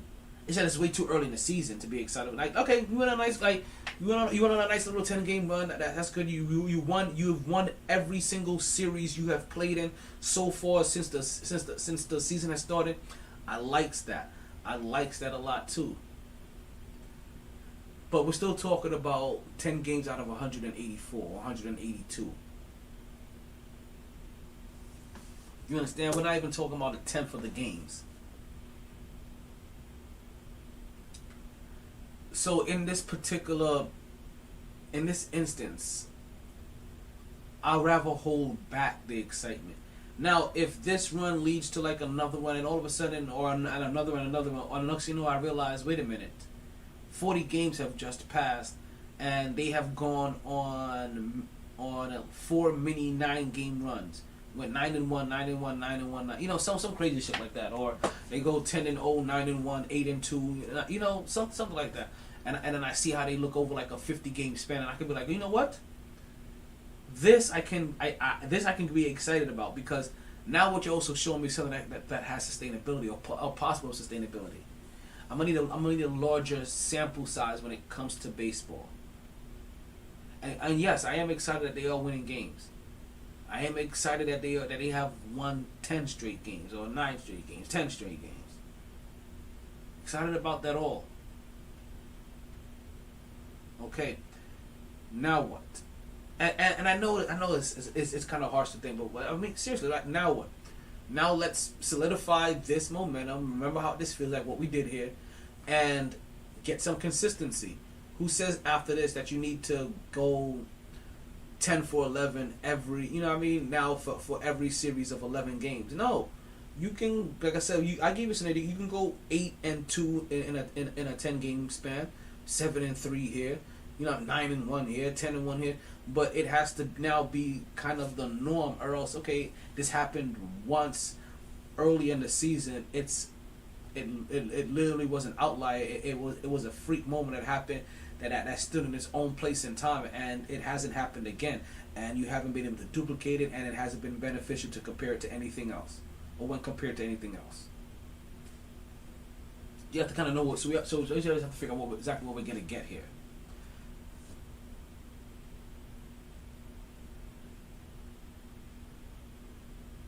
But still 10 games, and ultimately, you're still always more appreciative of your team doing what they're supposed to do versus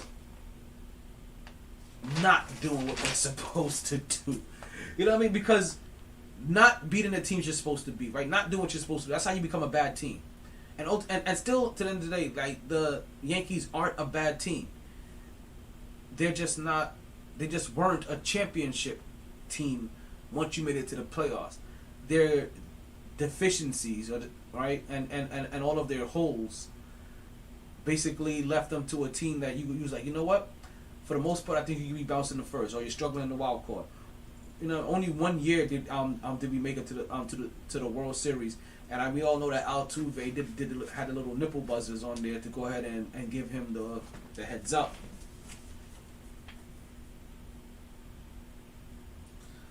So speaking of heads up, right? Let's go ahead and tell you guys about a couple of things that we're gonna be having here on the podcast.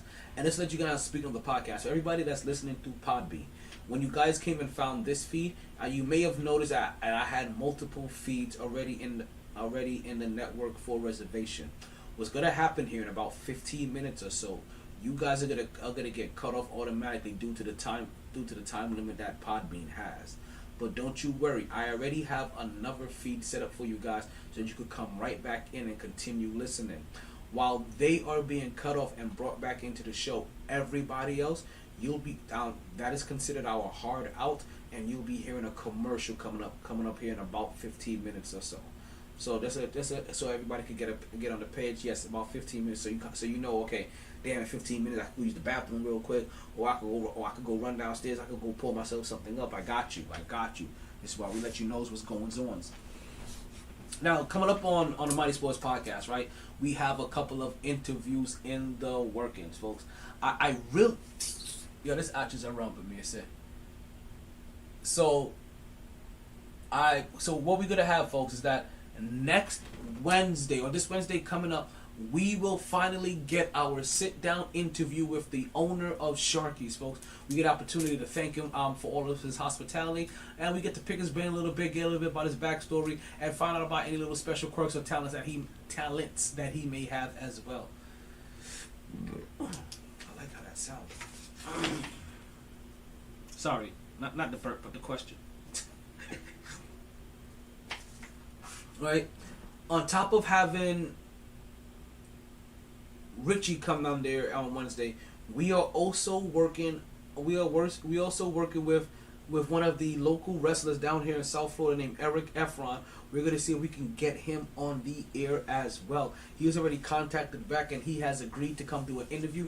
We just have to figure out exactly which date he's going to be interviewing with us. So we have Eric Efron, folks, one of the indie wrestlers, rising stars and best promo cutters and best individuals with the mic that you can possibly find. Listen, I got a couple of friends with a couple unique set of skills, and some of those set of skills happens to be the gift of gab, and that's what we do here. Shit, my gift of gab helped me out earlier today, because I had an interview earlier today, and the interview went really well, and I feel like I was really able to knock a lot of balls in play. Pause. You know, like I hit some home runs too, but I made contact. I made consistent contact, and I didn't get thrown out at first, right? In any of those plays, and the ones I didn't hit a home run on, I was able to at least get them into play.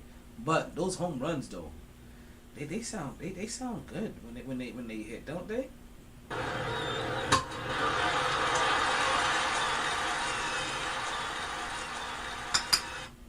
Don't worry, I'm not going left field yet. I'm not going quite left field yet. Even though I'm pretty sure we went left field. Actually, we're actually kind of in the left field segment of the show. Actually, I'm lying. No, I'm tripping. But yeah, so keep an eye out. I'm going to make sure. So keep an eye on my social media.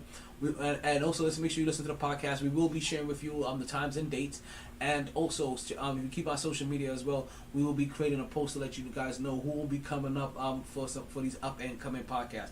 So again, that's gonna be local wrestler Eric Efron.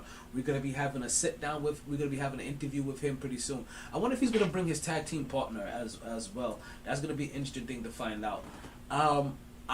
We have it in the working as well to go ahead and get the owner of Sharky's as well. And I've also already reached out to a couple of other people. I don't want to mention them because I'm like, I reached out to them, but they haven't said yes or not yet or anything. Like I'm just super positive, and I'm assuming that they're gonna say yes, or one of them has said yes. Actually, I think I can tell you about this one. One of them has said yes, which is the actress. But I just haven't been able to. She missed her original interview, and we haven't been able to coordinate a time as of yet.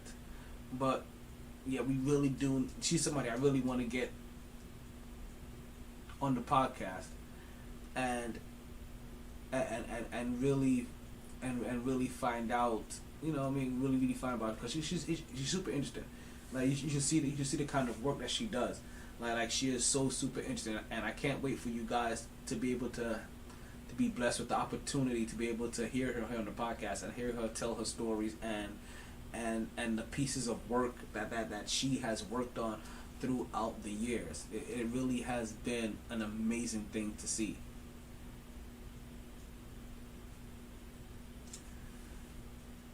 Now, who else do we have here, right? Also, so we told you about Rich. We told you about a couple of the interviews.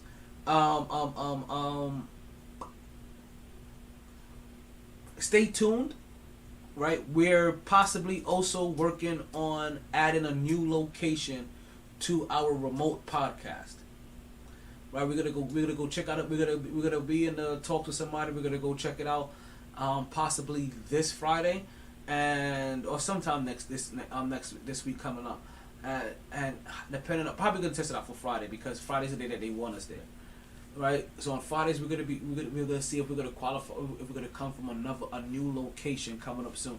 So keep an ear out on that as well for that new location, especially if you guys would like to start continue to come out and join us as well for the podcast, and also for whatever party festivities is going on at whatever location that I'm at.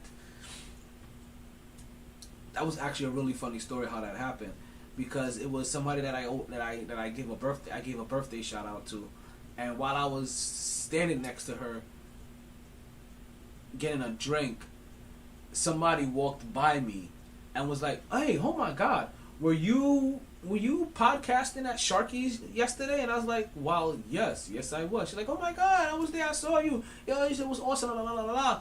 And then next thing you know, my friend is telling me about the bar that she's at and this, that, and the third, and we're working out the schematics. Like I said, I don't know if one thing led to the other, right? But it definitely did happen in a sequence, and I was like, you know what?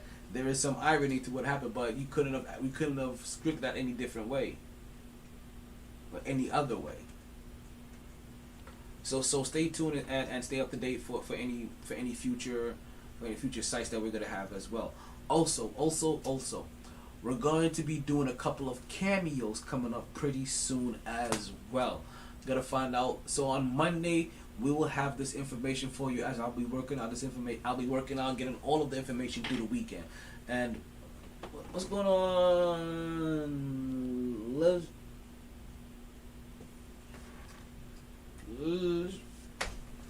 I see you. Jill. Oh, okay. There we go. Okay, it's backwards. Lidge. Gotcha. I like Lidge better. I'm joking. I'm just joking. I got issues. So so we have some new locations coming up as well, and we're also going to be doing some cameos. And so on Monday we'll have the names of the bar for you. If we have everything worked out, well, we'll be checking. Actually, no, I'll leave that alone. But I'll definitely have the name of the cameo that will be going on, because where that cameo is also going to be at another bar as well. Actually, going to be at Jesse's. Whereas I ran into another friend that's also doing a podcast from in a similar fashion as well. So we'll be doing a cameo with their podcast as well. So you guys go ahead and check it out. Stay tuned on Monday, and we'll go ahead and we'll have the names, we'll have the links for everybody, and so that we can go ahead and get you guys connected to them as well. So you can go ahead and show them some love, but also check out your boy when I go and cross streams the rest of the world. I was really happy I went out last night. Really happy I went out last night, because I really got a lot of good networking in. I met, so on top of meeting somebody to be able to produce my podcast in a bar, I met somebody to also cameo with their podcast in their bar, and I also ran into a reggae producer as well.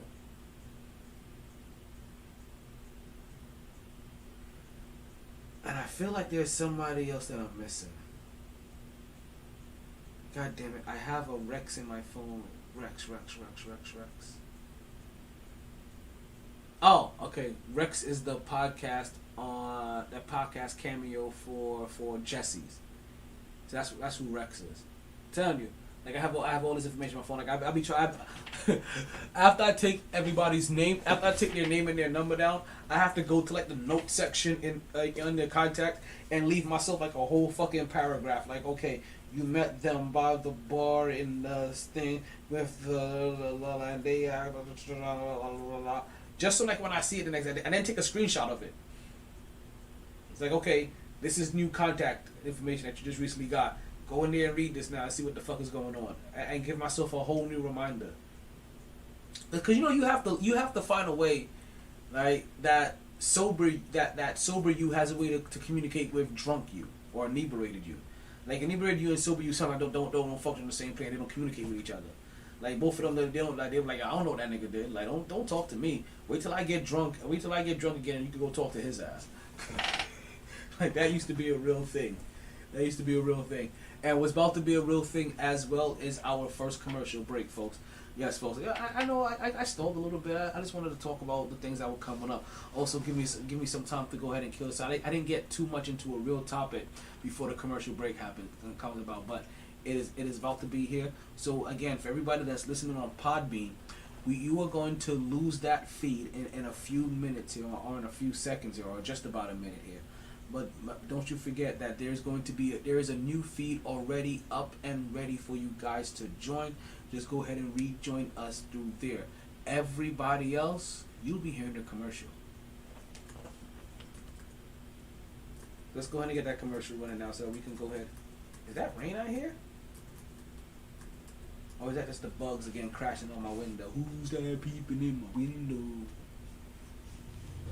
They didn't join this team to win championships or become famous.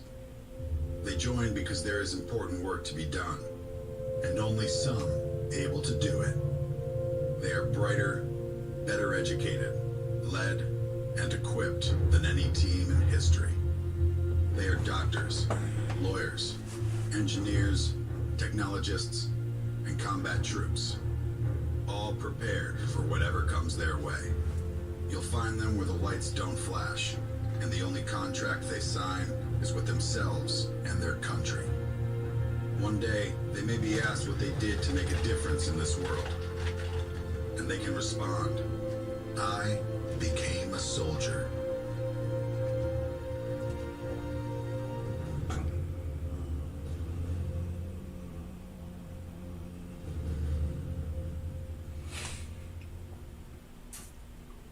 All right, so let's continue marching forward and get into the end of the podcast.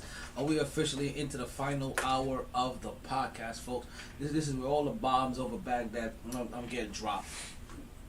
But damn it, I was gonna say something. I had something in my mind. I really did, and I completely forgot. And I absolutely forgot. So let's just go ahead and keep marching on, right? There's one Antonio Brown. I don't know if you guys have heard this very recently, but Antonio Brown has recently made more news. And what he has made news in saying is talking about Colin Kaepernick. Yeah, things get sketchy. He's talking about Colin Kaepernick, and he mentions that Colin Kaepernick really wasn't that good. He called him trash. And then he also questioned his work in the community, saying that he didn't really give like that. And I'm not gonna sit here and argue with Antonio Brown, right? And not just disagree. Because ultimately, when Antonio Brown says something, I think like there's a part of me that automatically wants to take the other side. So, I'm going to do half and half. Especially on the first topic. I'm not going to say that Colin Kaepernick was trash. But we have said here on the podcast before, for years now, that Colin Kaepernick was showing signs that he was on his decline. That he really wasn't that dude anymore. He was showing signs that he should now at least be a bench player. Not at least a player in the league, but a bench player in the league. Colin Kaepernick's half-price cheeseburgers every Tuesday. The app. See, I'm about to download some people's apps just because. Like, I'm about to download the 7-Eleven app. I'm about to download the...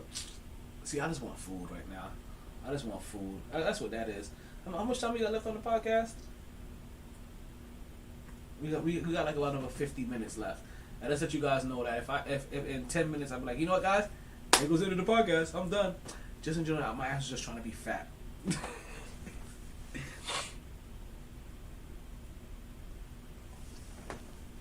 But yeah, so Antonio Brown talks about Colin Kaepernick being trash, and that and his philanthropy work and questions philanthropy work or a lack of philanthropy work. I can't speak on what he does for philanthropy, right? Or how he gives and how he donates. Right? Because I don't know what he did when he was a player. I definitely know how things look a little bit more since he's no longer a player, and he has been, and he has been.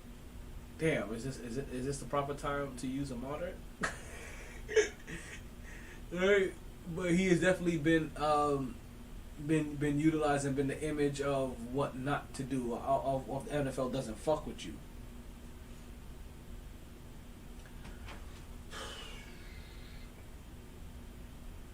We always thought here on the podcast that Colin Kaepernick may not have been in peak shape. We've pointed out here several times that, you know what? He was already kind of riding the bench already in San Francisco. All of that stuff that was happening, remember? It went unnoticed for weeks because he was already on the bench. And now we have more, right? Early game on in Dallas. Dallas is up 29-20. Again, won't be surprised if Dallas wins this game.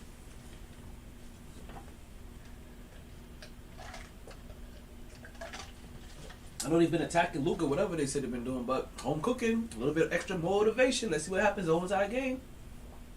I didn't even know Matt Bonner was still playing.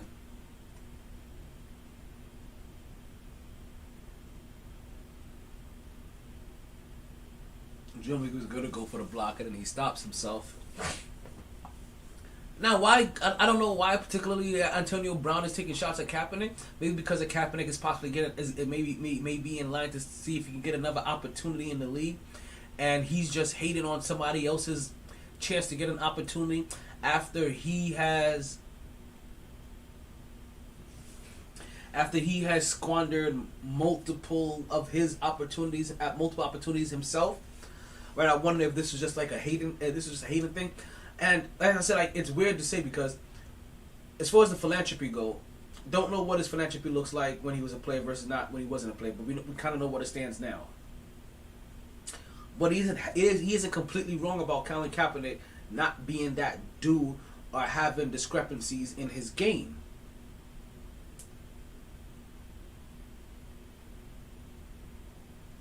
But to say that, like I said, while we all can probably agree with the game portion of it, to talk about how he donated, but also try to bring this up now. Why talk bad about your fellow brethren that's trying to get a shot? Why take shot at one of your fellow brethren that is in a similar position that you're in, and you would hate it if anybody did this to you in any kind of closed or partially open forum? Because now it sounds like you're just trying to discredit him so that, you know what, somebody doesn't pick him up and maybe they get you instead.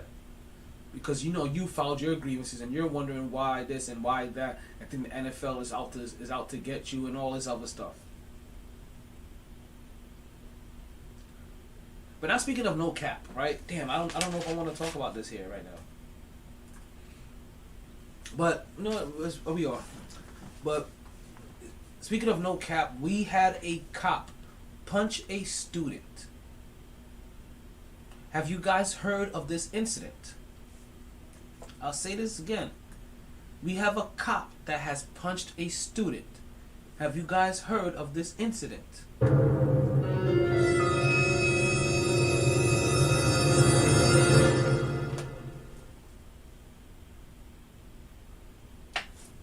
Well, let's go ahead and let me go ahead and give you up to date about this racist cop. And I don't want to say that he is racist, but he definitely did use a racial slur while striking somebody.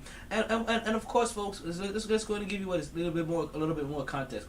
This is at FAU, right? So this incident happens at FAU, and obviously it's a white cop that is confronting or being confrontational with a black or brown student. Stop me when things start to sound unfamiliar. Now, granted, he didn't. Like, thank God he didn't shoot him or tase him or put his knee in his neck or any of these despicable things that a lot of dirty cops do that they get away with that the supposedly good cops in their unit don't report them for, even when they know that they've done it. Right? He spews out a racial slur, and then he proceeds to strike the student. Now, from what I've heard, his cop is already being punished or whatever. Obviously, he's no longer at the school. I haven't seen the update about his all around current job status, because I think that he should be fired, no pension, all that other stuff. You know how I feel about that. He should be treated how somebody gets treated when they get all titles and rank stripped from them in the military. No, send him down to the lowest possible rank that you can have as a police officer. Separate him from the force, and make sure that he gets no benefits. Sorry, that's a race crime. That's a hate crime. So I hope that they go ahead and they pursue it as a hate crime. They have video in it, and they have audio.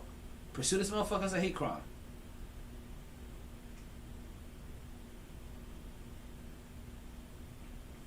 Now it's funny because the next topic that I actually had on was supposed to be the UFC topic, because as we said, it was controversy that was happening already. We already had started getting a whim of what was happening with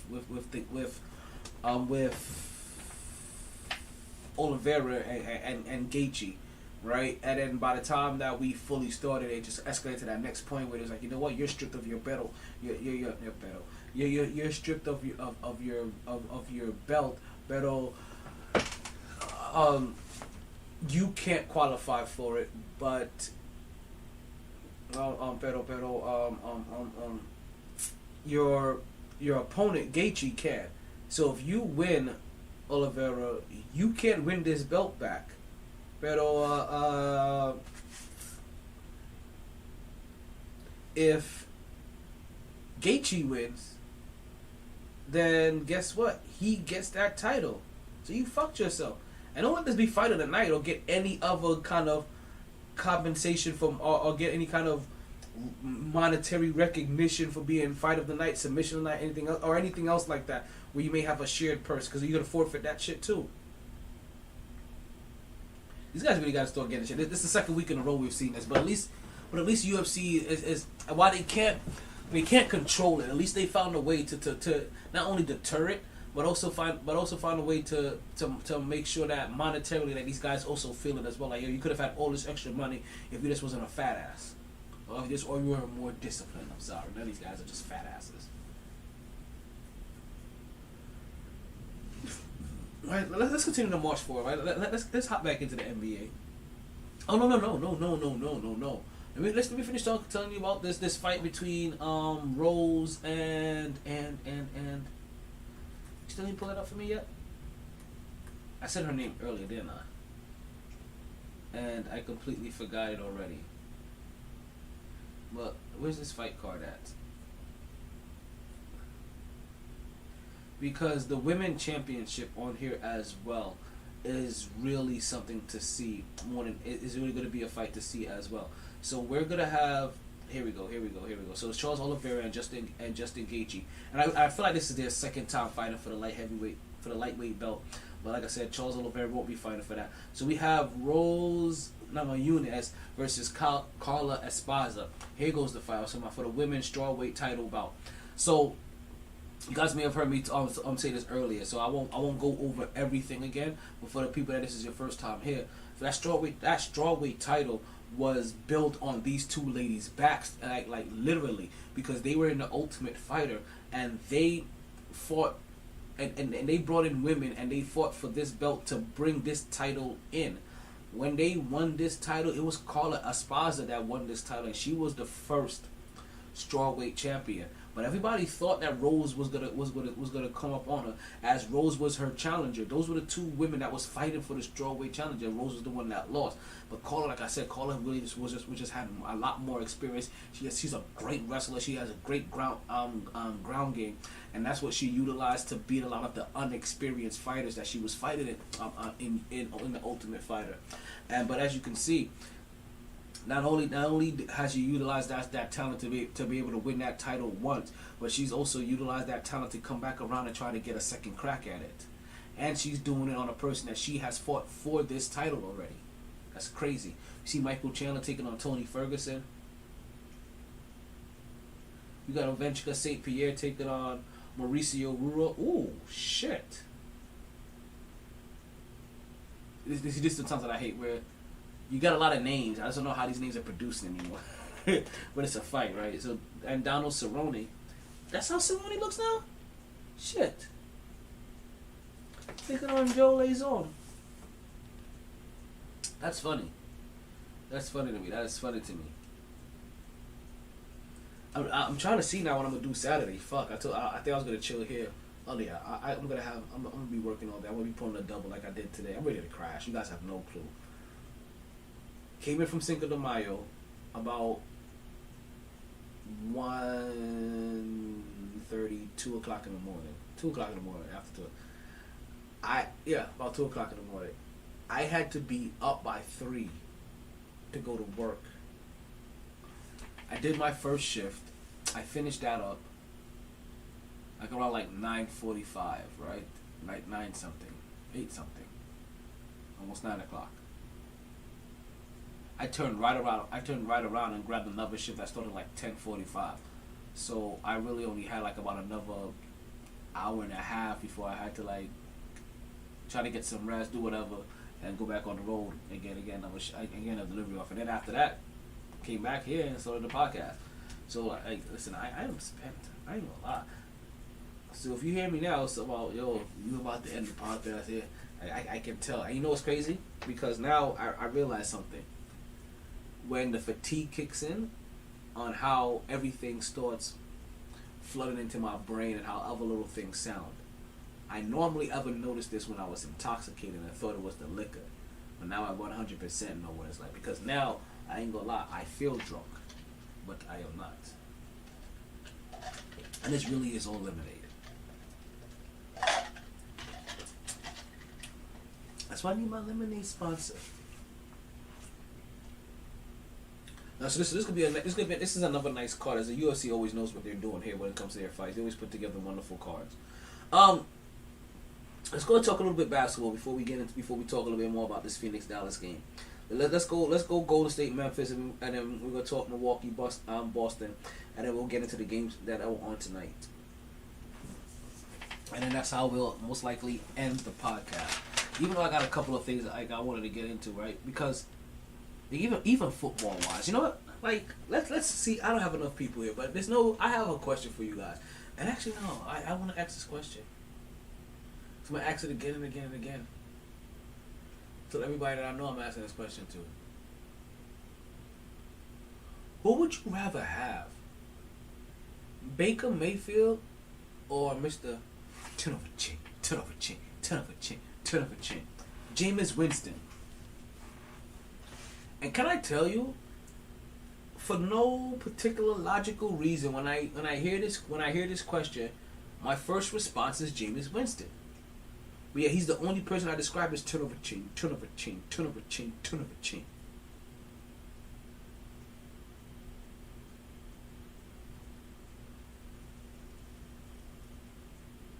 So,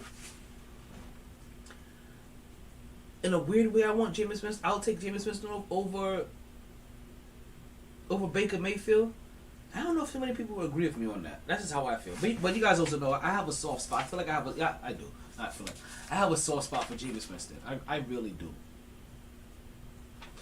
And since we were talking about UFC and everything, did you hear about Jake Paul also calling out Floyd Mayweather and Canelo Alvarez to basically help pay underpaid UFC fighters? Like, basically what he did is that he took 3 hot topics. He took UFC, underpaid fighters, Floyd Mayweather, Canelo. Because those are 2 guys that are always generally trending around this time of year, and he hit all the hot buttons to try to get followed. Like, that was the biggest clout chase ever. Like, leave them guys alone. I ain't gonna say leave the UFC alone, but stop trying to get Mayweather and Canelo in there. They ain't trying to give them no dimes to anybody, unless they're coming to sign underneath their fighting underneath their fighting organization, and then after that they'll start getting concerned with making sure their fighters get maximize their dinero. So yeah, I ain't too worried about that. I'm not gonna get too deep into that or look into that. Now, something that I was curious about too, right? And maybe I'll save this for when we talk about tonight's games, because it is something about CP3, and CP3 was trending a little bit earlier. Now, speaking of NBA point guards that were trending, right, earlier this week. You know who was trending? Yeah, I think you guys already know where I'm going with this. That was one Russell Westbrook. Yeah, I'm going to cut this podcast short tonight. I ain't going to say short, but yeah, I guess short is the word. It's been over 2 hours. And I feel myself struggling and fading. And I'm letting you know I am ready for everything bed related. Like if it's done in the bed right now, I am ready for it. As look at Carroll doing a step back three. Like, listen, a hard dribble, step back, take the 3-pointer. He just made it. Jay Crowder, I called him Carroll. I'm sorry. I told you it was gonna happen like that. I did. I really did. I really, really did. And I tried warning you. Whispering.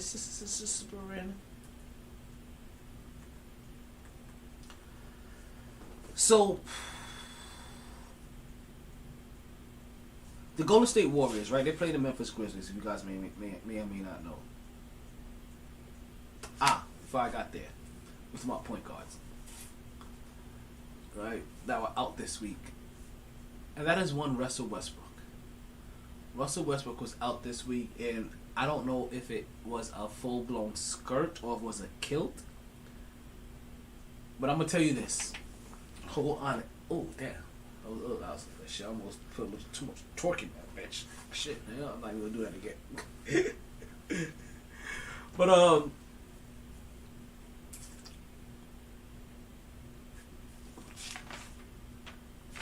Russell Westbrook.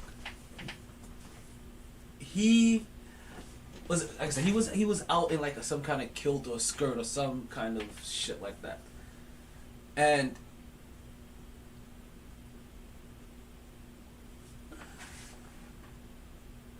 as a person that has thought about getting a kilt his damn self, he didn't do anything to want to motivate me to want to get a kilt. And I'm going to let you know the reason I thought about getting a kilt, because I live down here in South Florida. And I'm serious, there's times when you're out and you're like, yo, I just need my shit to breathe. Like, goddamn you women, you guys are so fucking lucky. At least there's air that can pass through your shit. Like, I just need my shit to breathe. Like, while I'm walking or doing, or sitting down or whatever, I just need to be like, yep, tuna salad for lunch. You know what I mean? Chris Paul, 2 points, 2 assists, 7 turnovers. Mop. Is this the real life or is this the fantasy? Oh.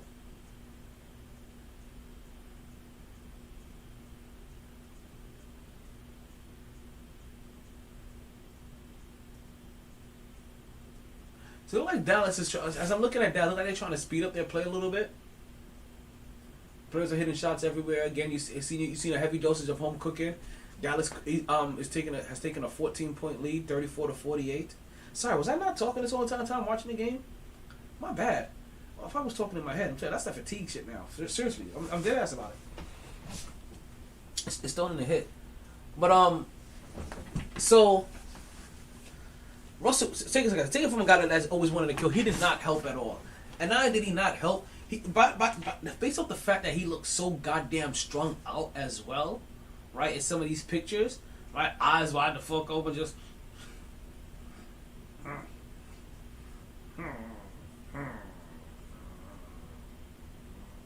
Right?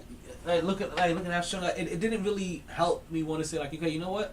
I think that's a badass kill, though. He made that shit look good. I may try to pull that shit off. I know I ain't no NBA player, but I'm a motherfucking soldier. I thought I told you.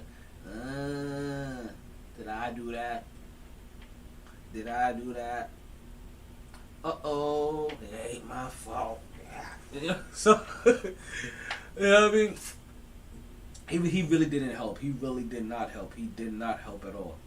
And so let's talk about something else that I also couldn't have been helped. CP3 takes the wide open 3-point shot and he makes that, folks. 7-point game. He said, "Yeah, I'm that nigga."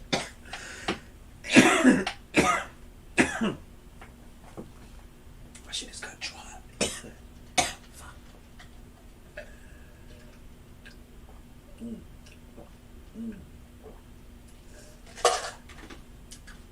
Does Mark Cuban know that his ass crack is shown on national television as he cheers on his team. Oh my god. He looked like, oh shit. That's funny as fuck. That is funny as fuck. He's over here cheering like, yeah, superstar.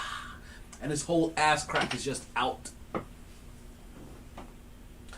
So, Memphis and Golden State Warriors, right? This series keeps taking it. This series is basically taking on a life of its own. We have one young point guard against an older veteran point guard. One young hungry team versus a veteran old hungry team, and they're both trying and thriving. You know what I mean, to try to make it into the championship round of their conference. And in the first game, we saw a hard foul by Draymond Green that got him ejected.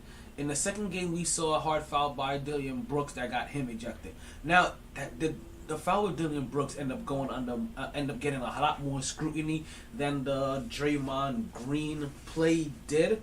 And to be honest with you, I still just think that he just went to go challenge, and it's kind of went and did a flyby. Like, you know what I mean? Like, it was supposed to be a flyby that made contact. And even I was like, you know, it looks a whole lot worse than what it is.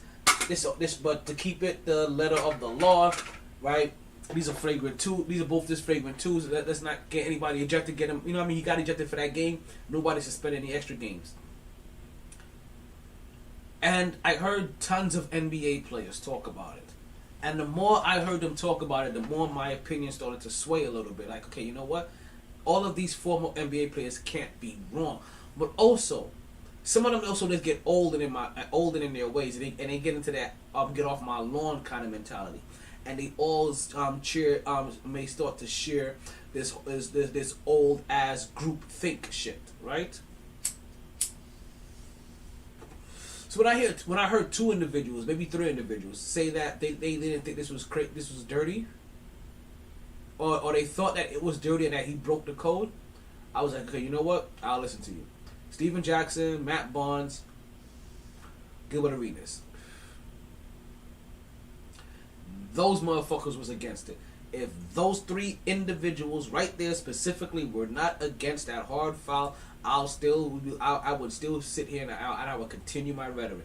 But from what we have gathered from superstars of old, superstars of past, superstars currently in the game as well, right? That was dirty. That was dirty, and it broke a code because he attacked the guy that was in mid-air and didn't have any chance to protect. I still don't understand now. Still fully don't understand that if you're giving Brooks a game, that how Draymond Green didn't get a game. See, the part that bothers me is that the punishment is now no longer equal for what Draymond Green and what Draymond Green did and what Brooks did. And I feel like it should be, and it should be treated as such. And I'm not saying that I want the punishment to be reduced any. Like, no. If anything, make that shit better. Put that shit up. Get the difference. Upgrade your ass. But now we didn't have no Dillon Brooks for game 2 for the Golden State Warriors, so they're about to get ready to play game 3 or whatever. Now, and so their series is now tied 1-1 as the Golden State Warriors found a way to get their dub. And like I said, this game had a little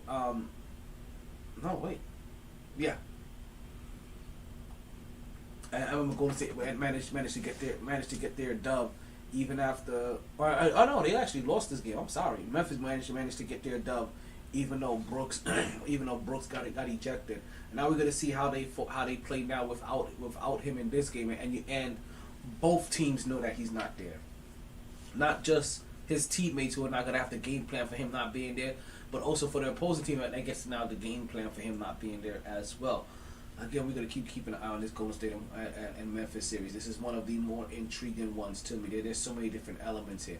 I said even with the games on tonight, we're seeing these were two teams that were down 0-2 in their series. And if things keep lasting the way they are with Dallas and Phoenix, right, even though they're now just going into halftime, Dallas is going to end up winning this game, and it's going to be the little extra boost that you get from home cooking. Now, the only thing about that boost from home cooking is that you have to find a way to make it consistent on the road.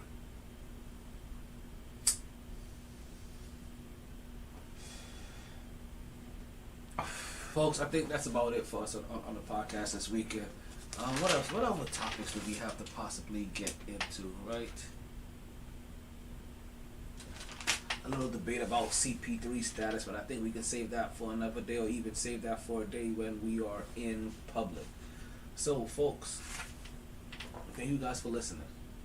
All right, we're doing this for about 2.5 hours now. I think that's more than enough time.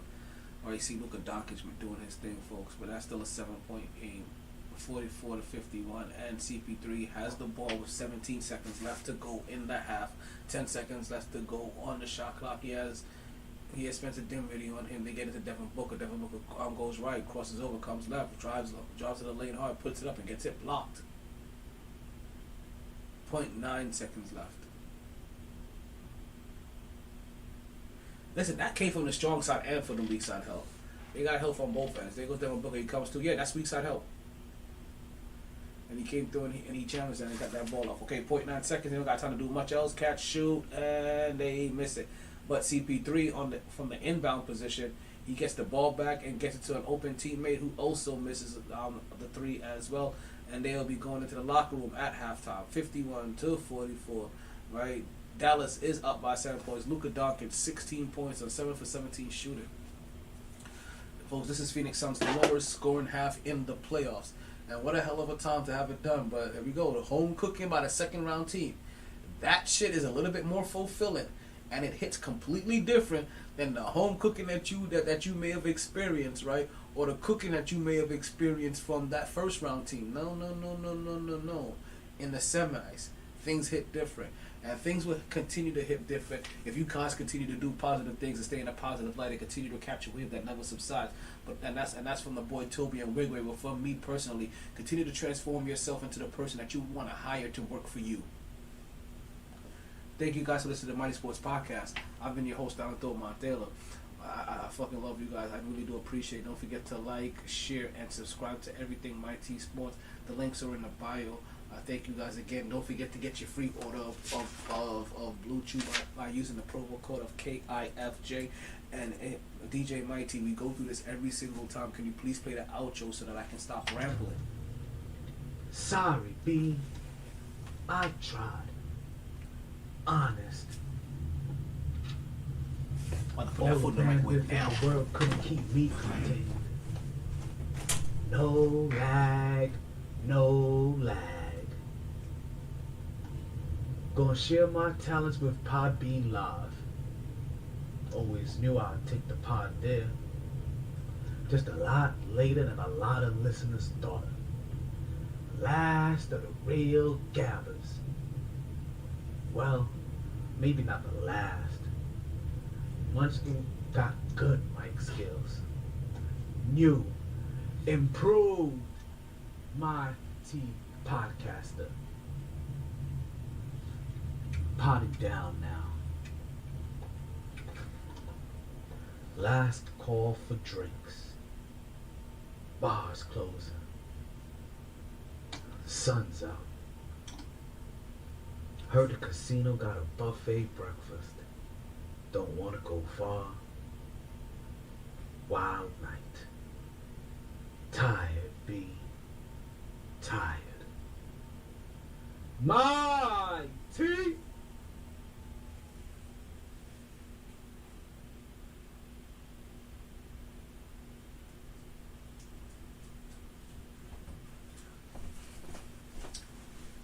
Bye.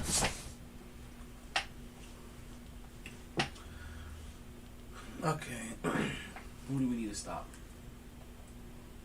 Stop the website? Yes. Okay. Publish you. Or stop podbean? Yes. Oh, damn. I didn't put the curtains up yet? How y'all made me do over here?